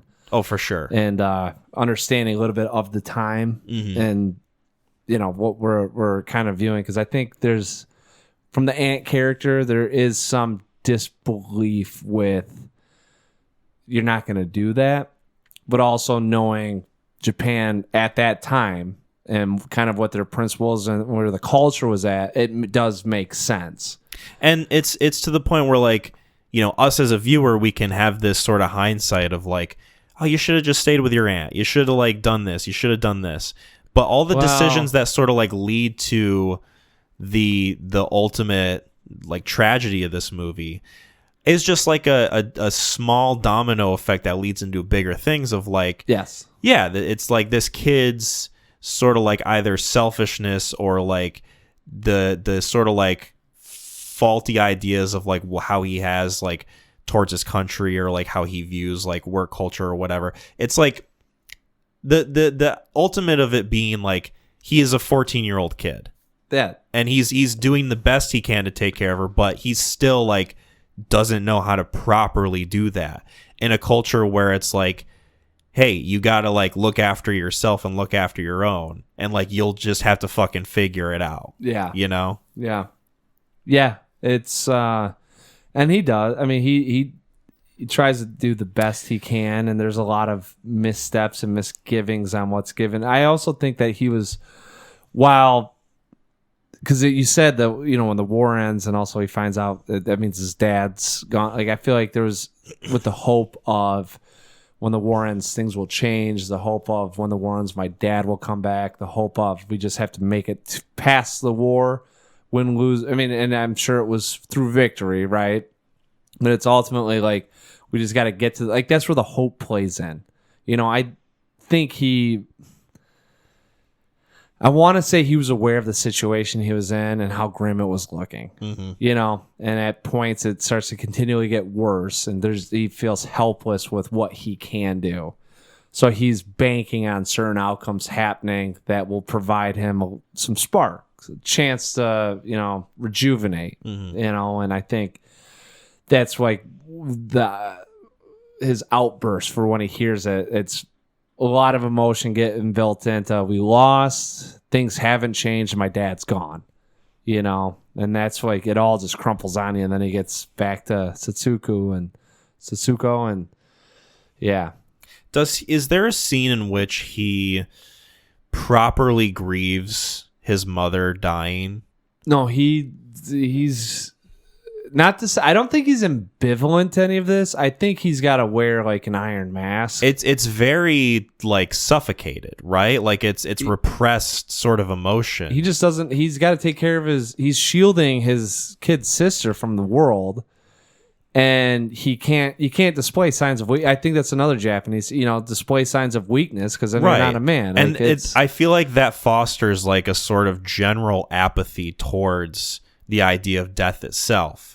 Because the whole concept of like, oh, there's a kamikaze pilot. The idea of like kamikaze pilots existing, it's like, yeah, this guy, his duty is to die. Like he's going off for love of the country, but also just like the attitude towards death in general was so like kind of like secondhand passed off of like, yeah, sure, like your mom died and your dad is probably dead. That's a yes. But like you just gotta fucking keep going and pushing through it. And like the idea that is not a priority to kind of like sit on and process and express in a way that lets your emotions kind of express themselves. I feel like that also leads to like the idea of like, oh, this is just like an apathetic culture towards like what's happening to these kids, why like not many people are like willing to help them, why there's like the doctor character who when he sees that like she's covered in all these like rashes and mumps and she's like starving, it's like, oh yeah, she just needs food. Yeah. Next patient. Like who gives a shit? Like it's very apparent when when he runs to the hospital and he's talking to the doctor and the guy's explaining everything and it's just like a nonchalant like, yeah, there she is. I mean, she's hurt. She might die. Yeah, so, you know, say what you got to do. Your aunt lives over here. Why don't you go hang out with her? And right. At that point, it's like, oh, okay. And I'm like thinking, like, is it because they're in war? Is it just because there's so many bodies? Like, you can't really attach yourself to any one of these because then it'd just be too much. Right, because like, at a certain point, you're sort of like, is this because of the culture or because, like, the war has just desensitized everybody? There's got to be a disassociation evolved with what's going on or else you will crumble emotionally. Mm-hmm. You know, like if you were to sit back and just look at a hospital that had 1,000 dead people in it, all from different war scars and, you know, injuries, like it would just be madness in your mind. I feel like the way this movie begins, where it's like, we're seeing the end of Saita's life and he's dying and like starving or whatever is happening to him in the station.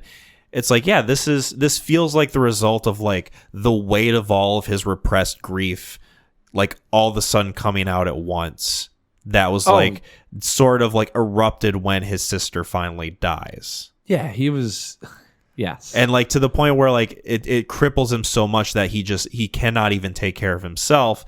Because after the sister passes away and he does the cremation, there's an idea of like, yeah, there's a possibility he could have just survived, right? Like if he had gone out and like found food or like whatever, right? Because he has like enough sort of like physical energy to like keep himself going, but like mentally, it's just all gone. Like his sister's dead, his mom's dead, his dad's dead. His aunt fucking sucks. Like, nobody's going to give him food. The doctors won't help. See you next Tuesday. Capital. I mean, Jesus Capital Christ, letters. lady. But the dourness of the world that he's repressed for so long finally crashing in on him is just too much. I see, and that's, I guess, where I take a different approach with it. He died to me when he found out his dad was dead. Oh yeah. When he found out the war was over and the dad had died, they lost the war, so that took that. There's a lot of that nationalistic pride right there that takes a hit. You find out your dad's gone, so the hope of him coming back and you don't have to be the protector of your sister anymore. You're going to have some help. You got, this parental figure in your life that will be able to help take care of you when you've only been taking care of yourself. And then the hope that things will change as you go through and you see these people and the war's over. So now we have to bond together and come through this together as opposed to in our own huts, And to me, as soon as that happened, I was like, damn. I was like, I really don't want to see these kids die. I was like, I really don't want to see the little girl die. I was like, but this kid's like, he's giving it his all, and he's pouring so much energy into it. And yeah, he was physically fit and he's got some things, but like the emotional and the constant weight that he has. And even when you do I'm going to put on a mask, that takes a toll.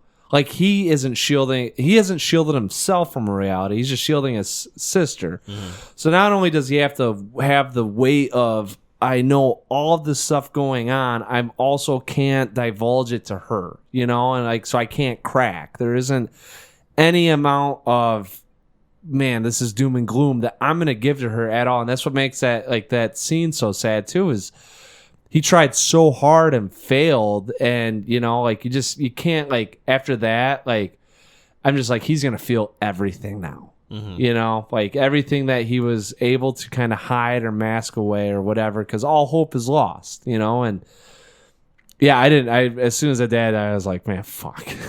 It's just like, did you cry? Did you tear up a little bit? So the crazy thing is, I shouldn't say crazy. I did not. I was definitely hit, but because I knew what was kind of happening and I knew where the movie was going. But for sure. What got me was the end that was the beginning. Yeah, the recontextualized, for you anyway. Yeah, and all of a sudden, beginning of the movie. That became my ending to the film. Because the thing ended, I was like, okay, that was tough. I was like, I wonder, what did I miss in the first 5 minutes here? I got to see this, And then he goes, I died. I go, oh, fuck, that was him. Because I didn't know he died. Because the ending doesn't say, he doesn't go, I died at the end. Right. The ending is kind of, if you hadn't known that he died, it's ambiguous to what happened to him. Mm-hmm. And I'm like, I feel like that was him in the subway. So it's like, so I go back and I'm watching it. And then all of a sudden, I know what happened to, Setsuko, so all of a sudden the guy picks up that can. I was like, that fucking can, that was the only thing that gave her real happiness in this world, and God, she just wanted one more fucking drop. And he picks it up and then he hawks. I'm like, why the fuck is he hawking? I'm like, God damn you, that's someone's fucking family. And then the bones pop out and all of a sudden the fireflies come out, and then I'm like, oh, there she is, fuck. And then he comes up, and I'm like, oh, God damn it. Mm-hmm. So it got a little dusty, seeing all of it, because you just went through all this and all of a sudden you're seeing him come back to life it almost makes it not happier, but in a sense of, oh, they're finally relieved of all their pain. Mm-hmm. They're finally they're passing on, and they have each other, which is all they needed and had in the world. So I mean, it made it a little bit more effective to me, as opposed to knowing how it goes, because you watch it and you just, the outcome. I mean, especially with him, but knowing him and that it's only those two, the whole time, that at some point she's gone, I was thinking in my head, there's hope. Right. So it got obliterated. Absolutely obliterated. Yeah. There is one thing that I found really effective with this movie too is, and I'm not sure I can put it into words, but I'm going to try my best. Sure. Is the tragedy of all this is happening. They are struggling for food. She is starving and dying. And it's happening right next to, people who are still living their lives. Yeah. Kind of doing the best they can. Some of them even enjoying themselves. Yeah. Where it's it feels so unfair and more effectively bleak than something like, you know, if it were like totally like wiped out post-apocalyptic status type of like wasteland. Right. Where I going into this movie, I thought that was what this was going to be more of.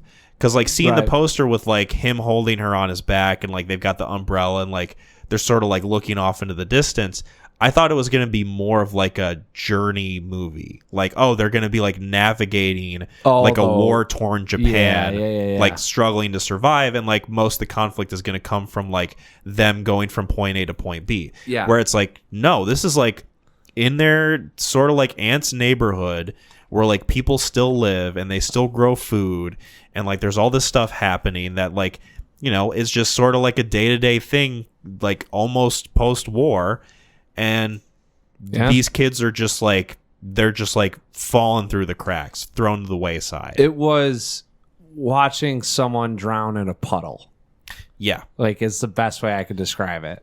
You were so close to getting out of that thing. Like, tilt your head one way or another. You know, like, you lie face down, you know, 2 inches of water is going to kill you. And it's just like, you're just sitting there thinking the whole time, like, at some point they're going to do something. And it's also there's a humanistic approach with this thing and looking at sort of the flip side of life and, you know, giving you perspective of those that don't have, that you constantly criticize to do. You know, you got to do this, you got to do that. And just seeing kind of this is what some of society looks like, you know.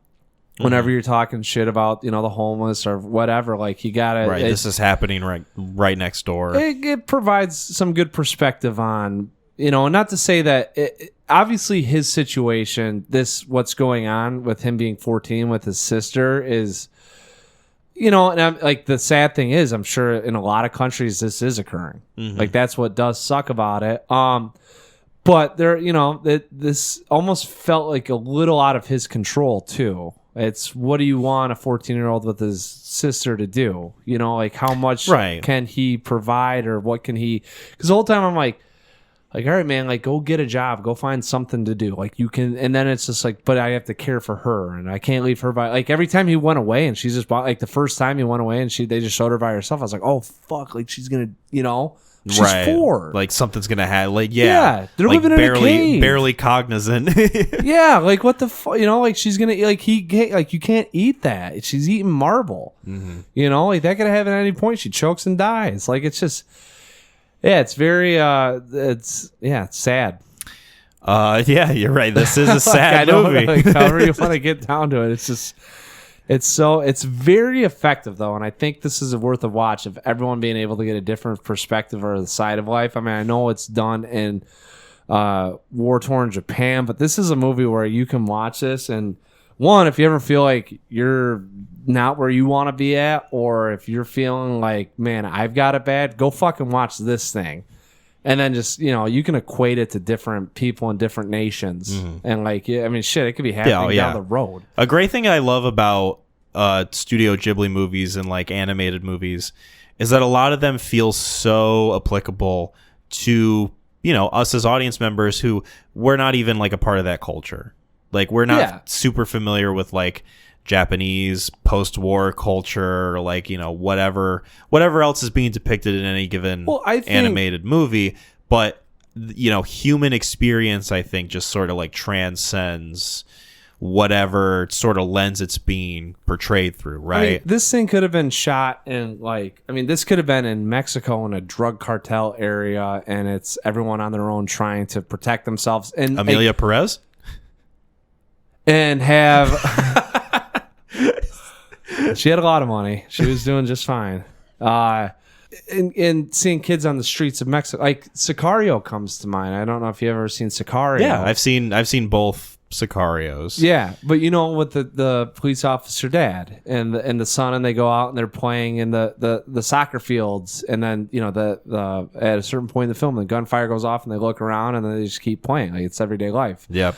You know, there's that human element to it that I think is you don't have to be of that culture of that time to identify with it. You know, like, and that's why I think this thing is incredibly effective with that approach, especially with just having different perspectives on the human condition just anywhere.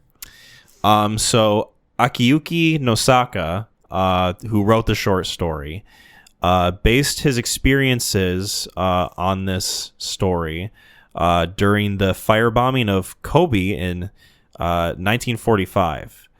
So I'm just going to read this. One of his sisters died as a result of sickness. His adoptive father died during the firebombing proper, and his younger adoptive sister, Kaiko, died of malnutrition in Fukui.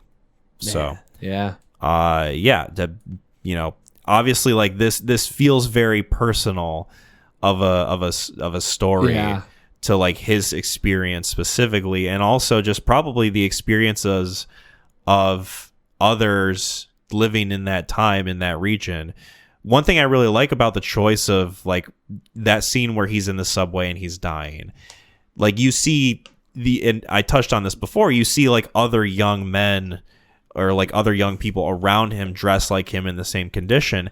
It goes to show you like, yeah, he's not the only one that's like suffered through this sort of thing. No, like this is like a shared experience that nobody really acknowledges is being shared. Right? The janitor even says he's got the same look the other ones have. Mm-hmm. You know, like implying that just couldn't make it. Yeah, the life literally got sucked out of him. Mm-hmm. And there's like a not like a quaintness, but like just the idea that like he probably wrote this with the idea that other people have suffered the same way I have suffered. Oh God, yeah. Maybe me expressing my own suffering in this way, in this like artistic way, can sort of bring some sort of appreciation to this experience, right?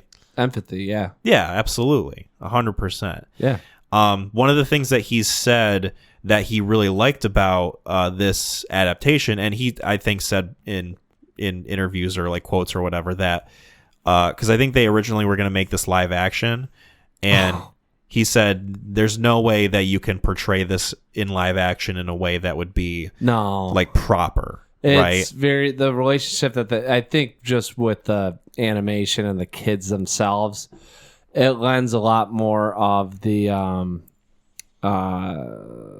I don't want to like ethereal or like whimsical. Like there's like an innocence to it, right? Very much more so than what a relationship with two individuals live action would be able to convey. Mm-hmm. You know, like I don't think because the laughing and the smiling and all this shit going on with it, it's kind of, you know, it's, I don't want to say monochromatic, but like it's very you're only getting the points of the emotion isn't ranging, right? So when they're happy, and it's conveyed as they're happy the whole time, right? Yeah. Whereas if you had live action, any sort of expression could get taken one way or another, right? And you might get too lost in the nuances of like human expression if it's like portrayed very nakedly in front of you. Yeah. Whereas you're right. The animation of it all, like it acts as a confirmation of like, yeah, I'm seeing what I'm seeing in the clearest way possible. Like their laughing together is like you can't top it, you know, like how much they enjoyed each other's company and cared for one another. One of the things that he said about this movie was that he loved the backdrops, like the sort of like war-torn, smoke-filled, like painted backdrops of the movie. Like when they go to the beach, yes, they just see the fire and it's just visually my favorite part of the movie. Yeah, like it looks so good. Yeah, and like it's so devastatingly impactful. Yeah, I really enjoyed how that scene looked. Yeah, no, this is a big old bummer of a movie. It is like there are movies where I go, they're bummers, and there's not to say redeemable, but like no goodwill. And I don't like a bummer of a movie is like where you don't even care about the characters and their outcome. Yes. Like a couple come to mind, right? Mm-hmm. This is a bummer in a sense that you do attach yourself to the relationship and how much you're pulling for them to succeed. And at the end of the day, and in life, you don't, you know, and that's why I think this kind of comes into maybe you could say bummer with this, and the other ones are more dour. Or a good sort of like companion movie with this one would be Hayao Miyazaki's latest movie, Boy and the Heron. Oh, that is a film where it's sort of like a mirror of this one. It's not nearly as like, dour or tragic. Yeah. Like you could have your kids watch it and be fine. This one is fucking tragic. Yeah. Boy and the Heron is very much sort of the inverse of, this is a portrayal of people properly expressing their grief in a way in which, like, yeah, the culture is like the better for it, and like we can kind of like learn to accept and move on from it in a way that's like a healthy process of this, while also dealing with like, yeah, the emotions of like a new environment and changing things, and like this young boy who's like impacted by everything going on, whereas this one is just like the total other side of it, where it's like, what's sort of like the worst possible way that this could end, in which like the culture fosters this sort of like lack of like group priority, right? Like where we just don't take care of each other, which is exemplified with the aunt character, which I know we need to talk about. We need to talk about her. It's interesting to me that they start out with her being like sort of stern, but she's providing them shelter, food, what have you. And then at one point it just kind of like snaps. It flips a switch during dialogue in which they think that they're getting certain food, right? They're getting rice or something. Rice. They had rice porridge, and then for lunch they thought they were gonna have something else, and as we know, you're having rice porridge for lunch too. And then all of a sudden she falls into this cascade of like, you guys are ungrateful. I'm giving you this and that, and you give me nothing in return. Yeah. And it's like, oh, all right, like this is gonna be a big thing, and then it becomes like the catalyst of what ultimately will be their demise. Yeah. And it's like, it's so callously portrayed yet effectively done, in that you just like, this aunt sucks. Like I hate her. I hate her so much. Pile of shit. Yeah, right? I mean, it's, I just not having been of the time, I wonder, like, the problem I think that I have with these things is like you search for solutions in your own head about what could have been done. Mm-hmm. And I was doing that a lot during this movie. Like, to me, it was like, all right, go apologize. Like, the guy very early on states, apologize to your aunt. You won't have to live in that fucking cave. And he goes, thank you for your cart, and walks away. And I'm like, God, just go say sorry. Swallow your pride, But then it's like, well, that's not part of the Japanese culture at that time. Mm-hmm. I think that's gone away too. A lot of this individualistic approach, as you said, this kind of like bullheadedness of, it's ingrained in you, right? Your dad's and that's you're too big for it. I can make it on my own. But yeah, no, it just makes you question like what stemmed, what led into that. But I know that they were getting food rations, and you got 2 more people, so if you're hungry, like a lot of what goes into the helping hands is sacrificing your own needs, right? And at one point, I'm not lying, I was like, is this their aunt or a family friend? Like, I lost so much. There was so much lost in touch with what she had with those 2. It feels so distant to the point where, like, they're calling her auntie, but is she really, like, family? Right. Right. Yeah. And, I'm like, I'm guessing it was their dad's sister, because she says, your mom has family. Why don't you go find them? Mm-hmm. You're a fucking pimple on my ass. Go be a pimple on theirs. And you just never thought, not wish. I mean, I say wish. It would have gave me a little bit more justification from 0 to 1, if they were struggling with having them there. There's no sort of struggle that's really emanated with them being at that house, because like if there's any sort of like animosity they have towards the kids being there, it's like they do a damn good job of hiding it until she just doesn't care to hide it anymore. And then it's just like every fucking scene that you see her in where she's like interacting with them is like, yeah, you 2 are pieces of shit, you're useless, get out of here. It would have been her, and this is what killed me too. It's like you got this little girl who's screaming for her mommy in the middle of the night because she's having going through a traumatic experience, and this lady's like, "Get her to shut the fuck up, go and sleep outside, get her out of," and it's like, boy, like what you know.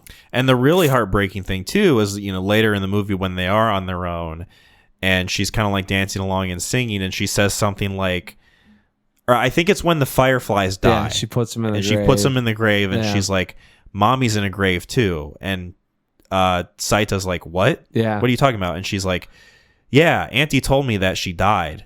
Anyway, blah, blah, blah. And he's like, that is like the only moment in which like you kind of like see him accept the grief of it all. Yeah. And it just like kind of pours over him and he starts crying. Yeah. And it's like, Jesus Christ. And like, you know, it's like, it's a combination of things. It's his mom dying. It's the fact that his sister now knows that his mom's dead. It's the fact that it's the fact that Auntie told her that the mom died out of spite. It's the fact that he didn't get to tell her that mom died. Yep. And it's all this stuff like cascading down on him in a way that's like, yeah, this is going to get worse the more we try to like hold on to this idea of like we can make it if I just do this, this, and this. But, yeah. What sucks is they do a great job of escaping the reality. Mm-hmm. You know? Absolutely. Like that's why I think that's also, and that's what you'd expect from kids. And as like a viewer, you're kind of on board with them of like, oh yeah, they're going to make it. They'll catch frogs. They'll catch fish. You know, they got like a neat little shelter here. Like they got food. They got water. Like they'll be fine, right? He's got like $7,000. I don't know what the current yen. It's got 7,000 yen in the bank. Like, no problem. They'll get through it. And the movie does like at points trick you into thinking like things are maybe going to work out because you're viewing it from the lens of kids who are like, well, we have to make it through. Otherwise, like, what else is there? Yeah. I was very curious as to how far down they were going to get. I thought that, you know, like there's a couple scenes when it rains. I thought they were going to get flooded out of there and have to go to another spot. Mm-hmm. Like progressively, as you see them going down the hierarchy of needs, you're going to see their, you know, the places get shittier that they have to stay, where it's eventually just sleeping out in the mosquito infested field and using tree. Like I could tell it was not going in the right way. There is some I think hope though plays into it though, because I agree. I think that I was hopeful of things changing. Yeah, but what was being presented was not like it's the slowest, most upsetting dying like process of death in a movie I think I've seen in a long time. Yeah, and it's just so it's I mean, that's why I say it's tragic because there's no swift kick with it, right? Mm-hmm. It's just like I said, you're slowly putting someone's head into a puddle and knowing that they can't move it.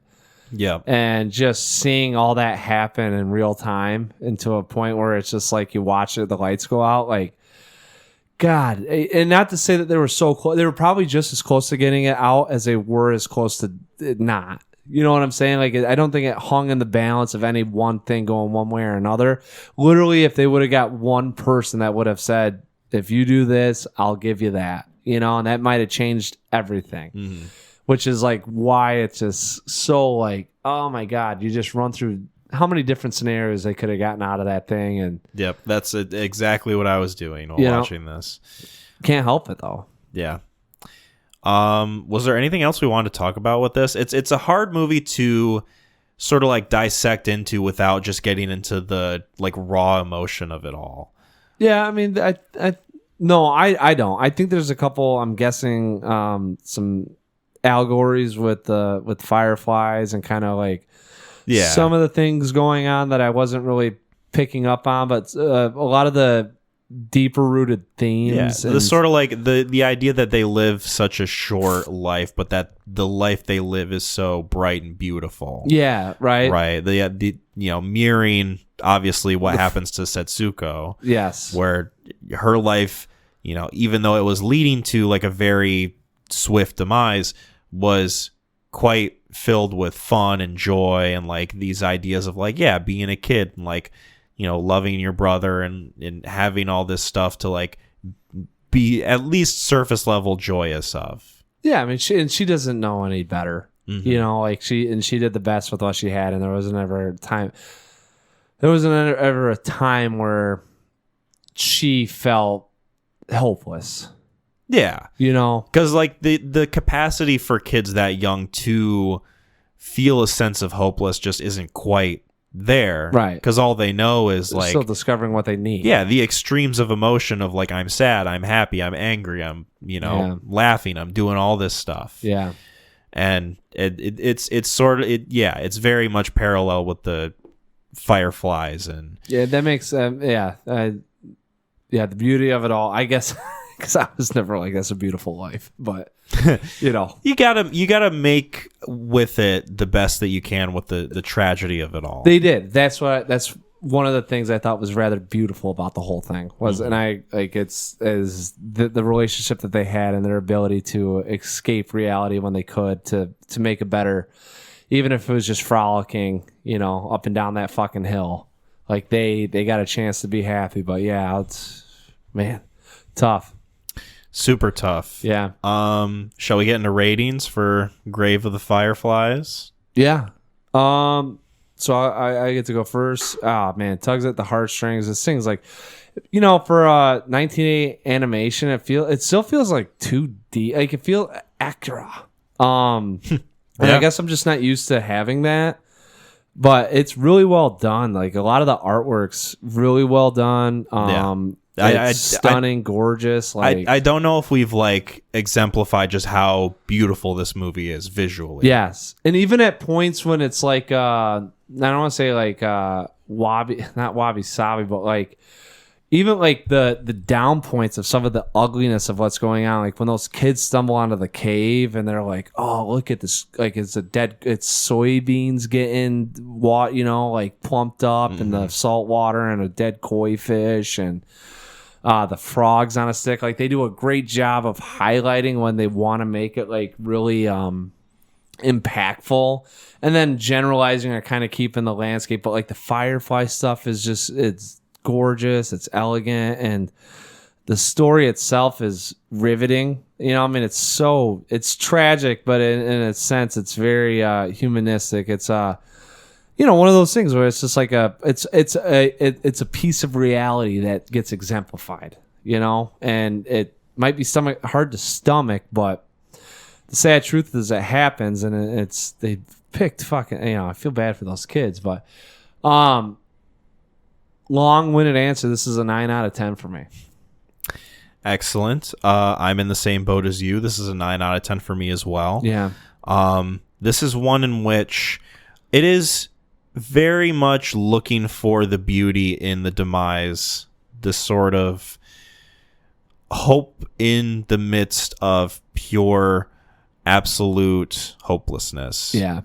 Which, when this movie is talked about in conjunction with the likes of like Requiem for a Dream or Come and See or like... See, that's what I take kind of qualms with. A lot of other movies in which their reputation is like, oh, this is going to ruin your day.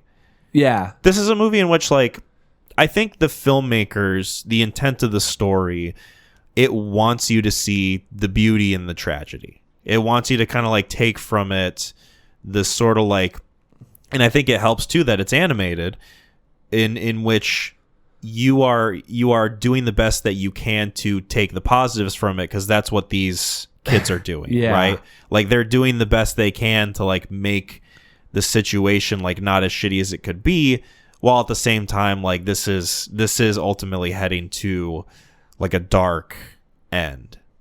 Yeah, and that's what I was saying. Like those movies, I think the emotion that you get out of it is not the same as what you get out. This thing is like, I've come up with I don't say come up with, but I've kind of talked about with Jasmine, the term, for a flood of emotions. This thing is very overwhelming. Mm-hmm. There are a lot of emotions, whereas like in those ones, I think maybe you're pulling for a character, maybe you're just seeing life, but like it's not really done in a fashion. Feels more like an onslaught. Yeah, whereas this one is more, I would say it's, really beautiful in the sense that you just get to see these kids, And don't get me wrong, like I love those movies. Yeah. Like Come and See, Requiem for a Dream, like those are excellent to me. Yes. this is for sure going for like a different type of thing. I felt. I'm just saying. I got to see Come and See, but comparing it to two different sets of emotions, watching those things. Yeah, and even those two movies are different enough from each other. Yes, which and Come and See will probably be viewed at some point by me, just so I can put the knife in my spleen. But possible recommendation from yours truly. Yeah, it's not going to happen anytime soon after this one. I'm gonna switch it up enough. Yeah. So cool. Perfect. Mutual 9 out of 10s. Yeah. We got a little bit of time, I think. I've prepared some questions. Okay. For us. I'm kind of proud of some of these, so hopefully you're proud of me for coming up with them. Okay. These are fresh from the Kyle subconsciousness, bubbling to the surface. All right. So my first question, out of these three, who do you prefer? Jim Carrey, Adam Sandler, or Will Ferrell? Will Ferrell. Interesting. Now, why Will Ferrell? Because for me, I think I would answer with Jim Carrey. Yeah, I think Sandler's like a. I don't like fucking Happy Gilmore Productions. You know what I'm saying? Like, this shit is just so like played to the masses or to his fan base. Like, it doesn't. I liked him before he became. I'm gonna say pretentious. You weren't on board after we watched Bucky Larson, dude. Well, I watched Bedtime Stories like a couple weekends ago. We had our I've never seen that one. Niece stayed the night, and you had to have a bedtime story. Well, we asked her what movie you want to put on while she fell asleep, and she said, I think it's Bedtime Stories, right? And yeah. So I'm like watching. I was like, all right, this is all right, and then I'm just sitting there. I was like, and it's geared for kids, but they try to shuffle in adult humor. Like Adam Sandler kind of does his his shtick in it. It's so fucking odd. And then I was just like, God damn it! I haven't watched his movies in the last 15 to 20 years for that alone. Yeah, I lean more towards Jim Carrey. I think I've seen more Jim Carrey movies, and he's really like the first one, personality-wise, when it comes to comedies that I've like recognized. When I started watching movies, because like as a kid, you'd watch like Liar Liar or The Grinch or like whatever was on, and you're like, oh, this is a guy I recognize. Yeah, I see him like across these movies, and it's like I like this guy. Ace Ventura, like Bruce Almighty, like all this shit. Whereas for me, Adam Sandler and Will Ferrell, I feel like I kind of switch between the two as to whether or not I like one over the other. Oh, I feel like for me personally, when it comes to Adam Sandler being dramatic, I think out of the three, he's my favorite. And then Will Ferrell with his comedies, it's like, yeah, there's an audience for it and there's an appreciation to be had for them existing for sure. They're just not really targeted for me, save Kicking and Screaming when I was like a teenager, but that's because I played soccer at the time, right? And no, you were just a little too young for when he was kind of hitting that, the 4 or 5 movie stretch where you have those good, because I think all three of them have those stretches, 4 to 5 really good comedies that came out and or films, right. And to me, Will Ferrell is someone who, like, if I were to put him up against Sandler for me personally, I'd probably pick Sandler, but I admittedly have not seen like a lot of the tentpole Sandler vehicles, right? Like Billy Madison, Happy Gilmore, I haven't seen all the way through. Fucking Mr. Deeds, I don't think I've seen all the way through. So you're going with Sandler just for Uncut Gems? Probably. Yeah. I'm not afraid to say that. No, it's fine. I mean, it's like, and I don't think Will Ferrell's got such like a sophomoric sense of humor, and it's not like it's incredibly witty or smart, Right. It's mostly just like man-child either playing sport or doing something wacky, right? Yeah, that's what I like. I gravitate more towards Ferrell, just because, like I said, like when he got into the hype of what he was doing with his films. Was right along when I was coming, through high school and being able to, I'll say appreciate, but laugh at them. Mm-hmm. Jim Carrey's a close second. I think the only reason why is because he did a movie called Man on the Moon, and it's about Andy Kaufman, right? He then did a documentary about how he became Andy Kaufman, and it's like one of the most pretentious fucking things I've ever seen a guy sit down and talk about. Because I'm aware of that. I've never seen it. Man on the Moon. Yeah. And then the documentary. Well, and I want to say he made the documentary, he called it Becoming Andy or something like that. Yeah. Jim Carrey, I've seen interviews with him, and he's someone who, like, you know, I like his movies. I like the characters he plays. Obviously, I think he's like one of the best like comedic performances in movies ever. Yeah. Him in interviews is a little bit weird. Like, he kind of comes across as like a little bit, I don't want to use the word pretentious, but just like full of himself? A little bit. Yeah. A little bit. Yeah. There's like a weird sense of like assurance that I don't think is quite earned from how he carries himself, right? Yeah. Like, it's just a little too self-assured in like the things that he's saying. And and it's all of like, and it just feels like he's so totally right about what he's saying. Yeah, there's like a righteousness to it that is like, this is a little weird. I would have said, whereas like Sandler to me is like more, you know, he's a little bit more aware of like what he's doing. Well, he's kind of more down to earth that way. Go watch Will and Harper. As someone who is like, and Will and Harper rich. will change your mind about how Will Ferrell carries himself. Yeah. Now, if that was a money grab movie, I would say that's despicable. But like Will Ferrell, like after seeing that, comes off as very genuine with how he approaches things. Like he's not like throwing naked chicks in his film. He's not having like overt sex talks. Like a lot of the stuff he does is like kind of frat guy humor. But I think that's just him being his genuine self. I think, which is what I appreciate. Like Jim Carrey, I think early in his career was so, you could say, insecure or whatever he had going on. And then he's a really good actor. Once you kind of hear him talk more about himself, and I think of the same way of Sandler, because he fucking just makes movies for the people that he knows are going to go out and see his movies. Right. You know? To me, yeah. I agree with that 100%. To me, Sandler's a little bit better because he doesn't feel like he has that self-righteousness about him that Carrey does. No, not when he. No, and I agree, because his appearance and the way he carries himself, for sure. But I think he's wearing like fucking basketball shorts and a polo shirt. I think for me, it just pisses me off more that he carries his self-righteousness through the movies he makes, knowing that he's going to get the money he needs to get. Mm-hmm. Like, and it's very. It just, to me, it feels lazy. You know. Yeah, I cannot disagree with that. Yeah.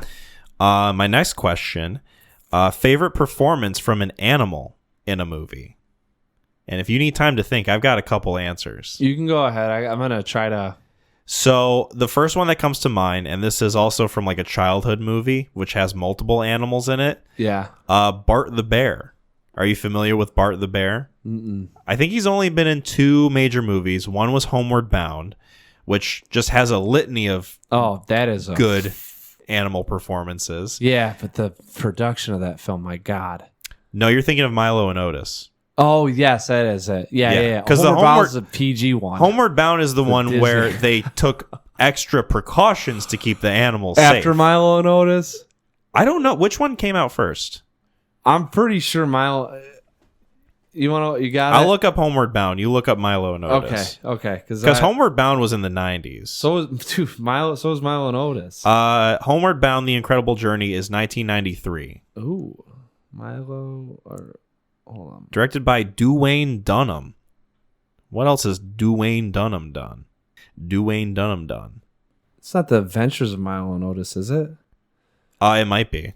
Yeah, it is. Okay, yeah. So when did that one come out? 1986. So Milo and Otis did come out before Homeward Bound. Yeah, not terribly surprising that Homeward Bound was like, yeah, we need to make sure we don't fuck this up. Yeah, 'cause I was about to say, I remember my grandma owned Milo and Otis, and I've seen that movie 3 or 4 times, like under the age of 5. Mm-hmm. So I've not seen it recently, but it might have been you telling me, or someone was telling me about the production. Haunting to revisit it. We don't need to. Yeah. Just, if you ever got time, go to Wiki if you want to feel Grave of the Fireflies pain. The dog from Air Bud. Mm-hmm. The OG dog, the golden retriever, I think. I got my answer already. What's your answer? No, keep going. Do you have more? Oh, the only other one that I can think of off the top of my head is the monkey that's in a lot of movies. The one that's in like The Hangover and like that little yeah. I think it's in The Fabelmans. Crystal the monkey. Yeah. Mm-hmm. Mine is the dog from I Am Legend. Oh, okay. I haven't seen that movie yet. Well, the dog gives a great performance. I'll just say that. I've heard that as an answer, because I think I've seen a similar question of like, oh, what are the greatest like animal performances in movies, and that one always seems to come up. It's a very believable relationship that you have with, given the environment and the story. It's a very believable relationship you have, and it's like one of the ones if you have a dog, and it's very believable. I'll just say that. Like you actually like that dog becomes a character, kind of like like Air Bud. It's a character, but it's like a gimmick. This is not for gimmick. This is to help service the plot a little bit, but it's also given with where it's at. Like this dog is conveying a connection that yeah. Well, and it's do you know what I Am Legend is? It's a post-apocalyptic Will Smith movie. That's kind of all I know about it. I know a little bit about the ending. Like the human race essentially extinct, right? And he's just trying. So the only connection he has with any sort of socialization with another creature, yet alone not a human, just creature, is this dog.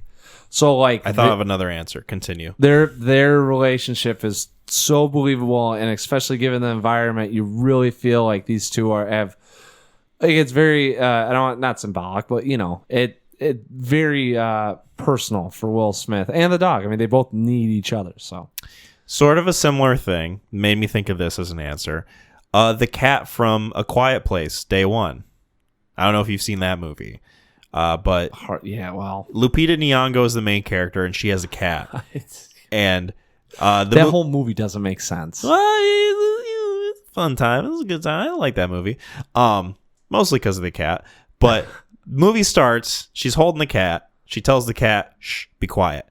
Cat doesn't make a fucking sound. Yeah, that's the rest of the movie. Yeah. Stellar. Yeah. Stellar work on that really cat's part. Great writing. Absolutely. Let's avoid any situation we could possibly be in with the cat doing something stupid. Hey, you know what? So why do we have to have the cat then? Because it's cute and I love it. That's why. Anyway, if we're going off cats, I will say Mr. Jinxie from Meet the Parents. Okay. Yeah. I've seen Meet the Parents. Meet the Fockers is the one that I haven't seen all the way through. Yeah, it's okay. That one is, you talk about like what didn't meet the cut in the first film, we'll put it in the second film, and callbacks. Dude, I guarantee you that thing got made and everyone's like, yeah, it'll be an okay film. And it must have had so much success. They're like, we need to make another one before the year's over with. Mm-hmm. That movie is so fucking ludicrous and poorly written and filled with callbacks and jokes from the first one. Like infested with it. And then they piggyback off of some of the same kind of tones with the jokes that was funny in the first one.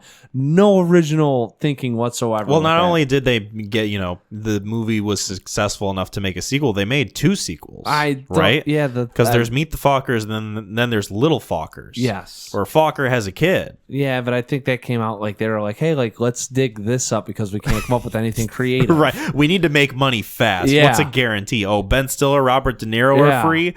Get them in. Throw some babies their way. And it's so crazy that like Stiller was so much closer to De Niro in age in that film than he did in the first one. Yeah. You know what I'm saying? Like, yeah. Crazy. Yeah. My next question.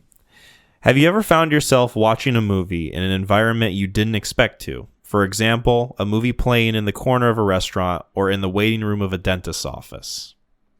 Yeah. I went to UPS one time and I was dropping, it was in Muskegon, so it's kind of like in one of the sketchier parts, if you will.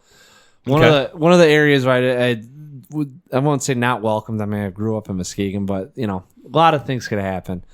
And in this office, they had a TV on, and it was Bill Pullman and Sandra Bullock in a film. I can't remember. I had to look it up when I got home because I ended up watching the thing. Now, if you're asking like a full feature, I ended up watching this thing for like 10 to 15 minutes. Yeah. Like engrossed. Like enough to the point where I got home and I was like, when I get internet, I got to look up what this movie is.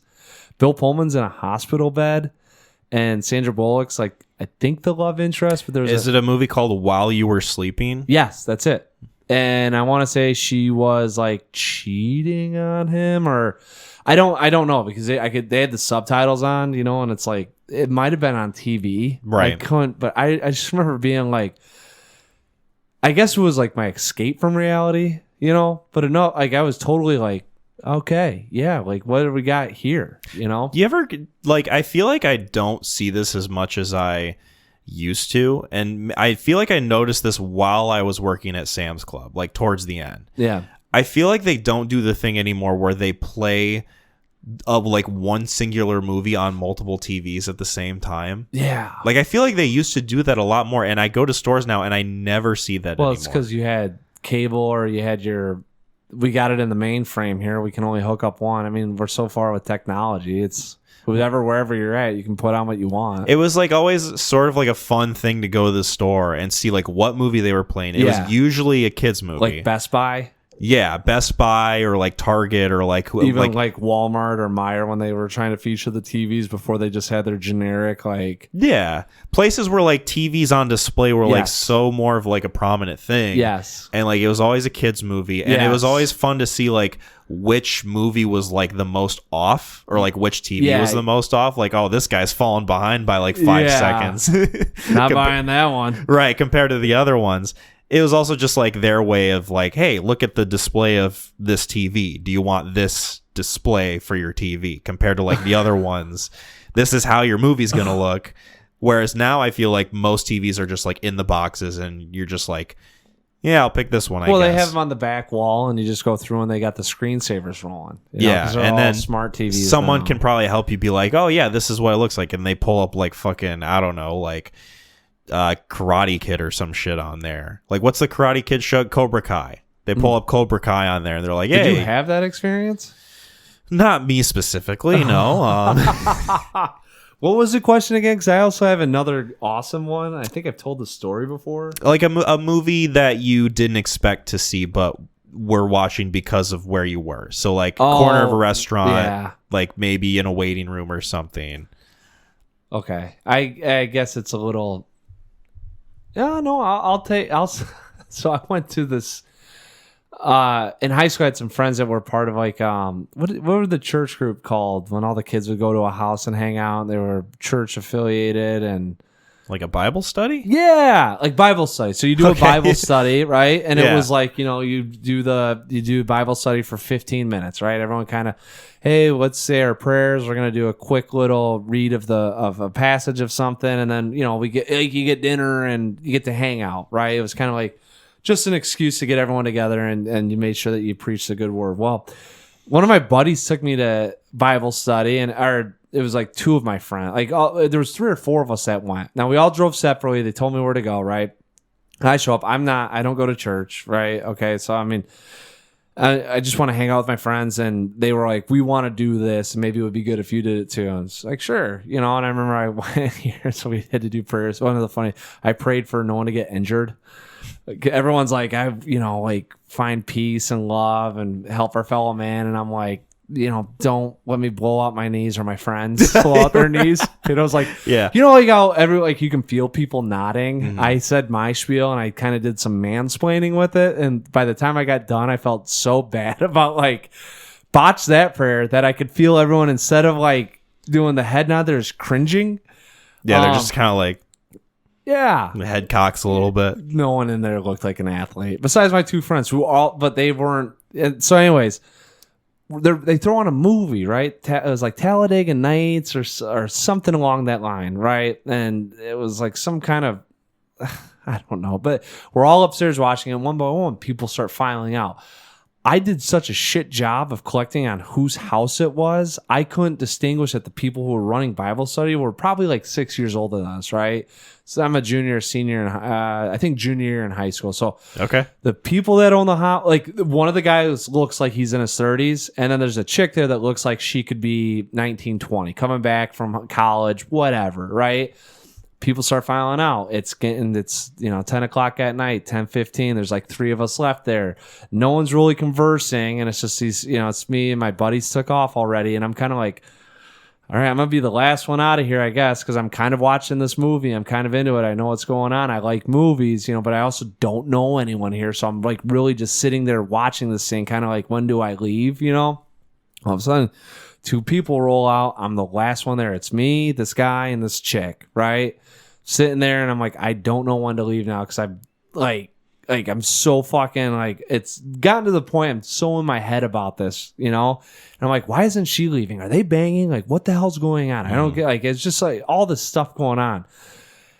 And I finally was like, okay, get up and go, So, okay, have a good night. Yes, thank you, you too. Thank you. Walk out. And as I'm leaving at honey, like, make sure that you turn the porch light off. Okay, thanks, honey.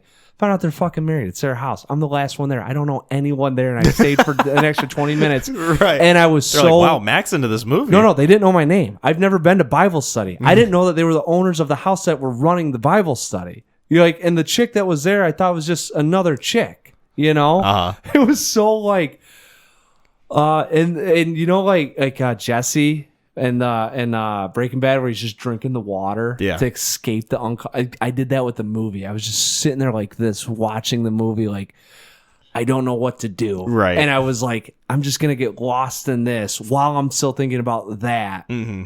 And that was it. I get out, and then I find out that they were married, and then my friends asked me, like, dude, how long did you stay at that thing? So I'm sure someone was like, well, that's what I was saying, that your friends were like, oh, Mac really likes this movie. No, they were gone. Like, everyone's gone. Like, they didn't know. I could have left 2 minutes after they left. Mm-hmm. They had no idea how long. Like, I was talking to them. Gotcha. You know what I'm saying? It wasn't like I was just sitting there like that the whole time. When they took off is like when I was like, I don't know anyone here. I should just leave.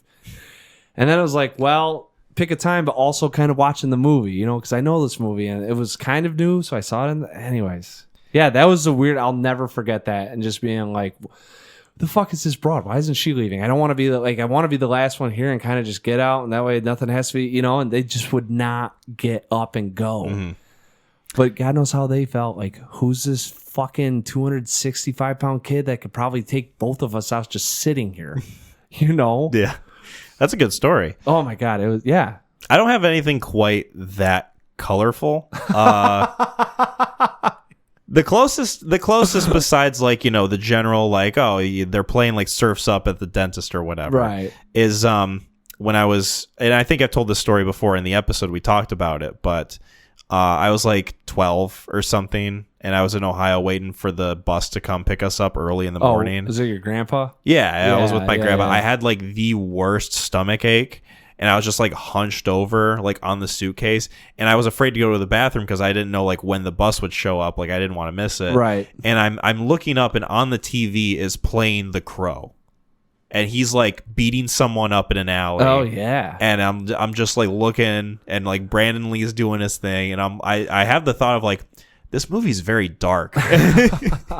And like, then, like the color, like it's like just both senses of like it's visibly dark, and the tone of it is just like, this is like gothic or whatever. And immediately just flushed it out of my head of like, I need to take a shit right now. But that's like the closest thing. Otherwise, yeah, just like whatever movie's playing in the corner at a restaurant or whatever. We were at a bar, and they were playing Wreck-It Ralph. Interesting. On like a very small TV, like just in the corner. Yeah. Like Megan and I were just having dinner, and we're like, is that Wreck-It Ralph?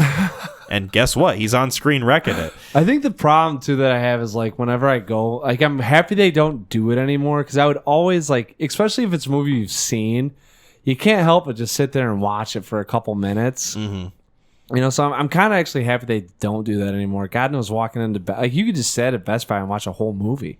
Yeah. But there's absolutely a lot of people that don't. I think, correct me if I'm wrong, but I think Sam's Club had like, couches and like a TV display. And like sometimes I'd catch people like just sitting on the couch watching whatever was playing on the TV. They did. Yeah. I remember that too, because I think there were points when I was like envious. Yeah, right. Like walking, doing this job as fuck, man. Like, I wish I had nothing going on in my life to do that. I know. It's like, I'd rather be doing that than stocking cherries right now, let me tell you. Yeah, fucking lifting these pallets compactor. of watermelon up. Yeah. God damn. Suck-ass watermelon. Anyway. Yeah. I think that's a good question to kind of end it. But before we wrap up, let's going to be a juicy episode. Yeah. I told you that despite these movies being short, we might get a lot out of them. I could not tell you how long we talked about either of them. I was shocked to see the time. About an hour each. Yeah. Give or take. Yeah, it was pretty. There was enough on the bone. Absolutely. Speaking of bone, it's time for you to bone me Question mark? and recommend a movie. Oh. That was a weird way to word it, but you know what? We're rolling with it. Yeah. It's your recommendation. So I always struggle with these because there's just so many goddamn films out there that I've not seen, but also trying to, I don't want to say tailor it to people listening, but at some point, because it's funny, I'm reading Once Upon a Time in Hollywood. Tarantino came out with a book for it. Oh, nice. Which I'm guessing is just like script. He pulled the script and put it into a book format. Yeah. I'm guessing. But I didn't know they still did that. Like they really don't. The novelization of movies. Jay Hall, good friend of the pod, got it as a Christmas gift from me, a couple years back. Oh, nice. Yeah. And hadn't read it, right? So trying to read some books. So I'm reading this one, and Tarantino very heavily influenced with the Japanese film. And so he's talking about Kurosawa, who's got a bunch of good films out there. Yeah. And, reading Oppenheimer, they talk about Rashomon, I believe is how it's pronounced. Okay. And but you did Grave of the Fireflies, so I'm not going to hop back in there quite yet with the Japanese entertainment. Sure. But those are some things that will probably pop up here where we're going to see some black and white films. Can't wait. Yeah. But to help cleanse the palate, I don't know if it's a fun movie, not a fun movie. It's a relatively new Mads Mikkelsen movie. You may have seen it. You may not have seen it. I don't know. Okay. It's called... I don't know the exact article. The Promised Land. Okay. I don't think I've heard of this movie, but I do like Mads Mikkelsen. Love guys that are dudes. 2023, The Promised Land. It's a picture of Mads standing in a field with what looks like a hoe. Like the garden tool? The equipment. The equipment? Yeah. We're not being sexist on this podcast. That is not what we're about. No. Not whatsoever. But cool. Promised Land. I'll put it on my watch list so I have it in my feed here. As a disclaimer, and it doesn't sound all that promising, but I've heard it's really good. He gets a piece of land that can't be cultivated. And I think they throw him on this land to eventually edge him out and just like take him away of his wealth, like have him spend all his money on this thing. And okay. I think he spends time developing this piece of land. So here's a question for you. Okay. And this is like some kind of scheduling stuff. I can maybe cut this out if I need to. Oh, okay. So this episode's coming out on the 16th. Yes. And then the recommendation that you just gave will ostensibly come out on the 2nd of March. Do we want to do our Oscar one then?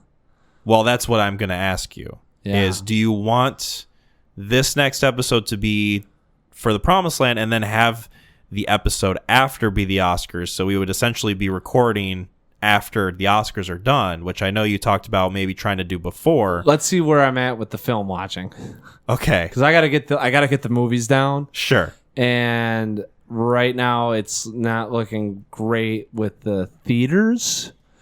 So what did I say? I got 4 left with 2 I know that are available to stream. It's the other 2 that are gonna get weird. So I'd have maybe put a pin in it for now. Like just we'll talk about it. We'll throw it out there on the socials by Sunday. I think is when we give our what's happening on the next episode. Usually, but I can always kind of hold off if need be. Well, no, I think by Sunday I'll know. By Sunday, if it's hey, let's do the Oscar talk or let's stick with The Promised Land. And, okay. Because I just got to see with what I got going on if I'm gonna be able to catch the 2 streaming. I can flop on whenever. It's the 2 that aren't right that make it challenging. All right. So I'll just say this: potentially going to be discussing The Promised Land. Yes. Mac's recommendation. Yeah. Potentially going to be discussing the 10 best picture nominees Yes. from this year's Oscars. You'll find out which one it'll be, depending on how things go. But be prepared for either of those scenarios for episode 90 of the Neon Crew podcast. What Academy Award are they on now? Let me look it up. I think it's 95, maybe. I don't know, or 98 or something. The 97th. Okay. So they're the 97th Oscars. Okay. Yep.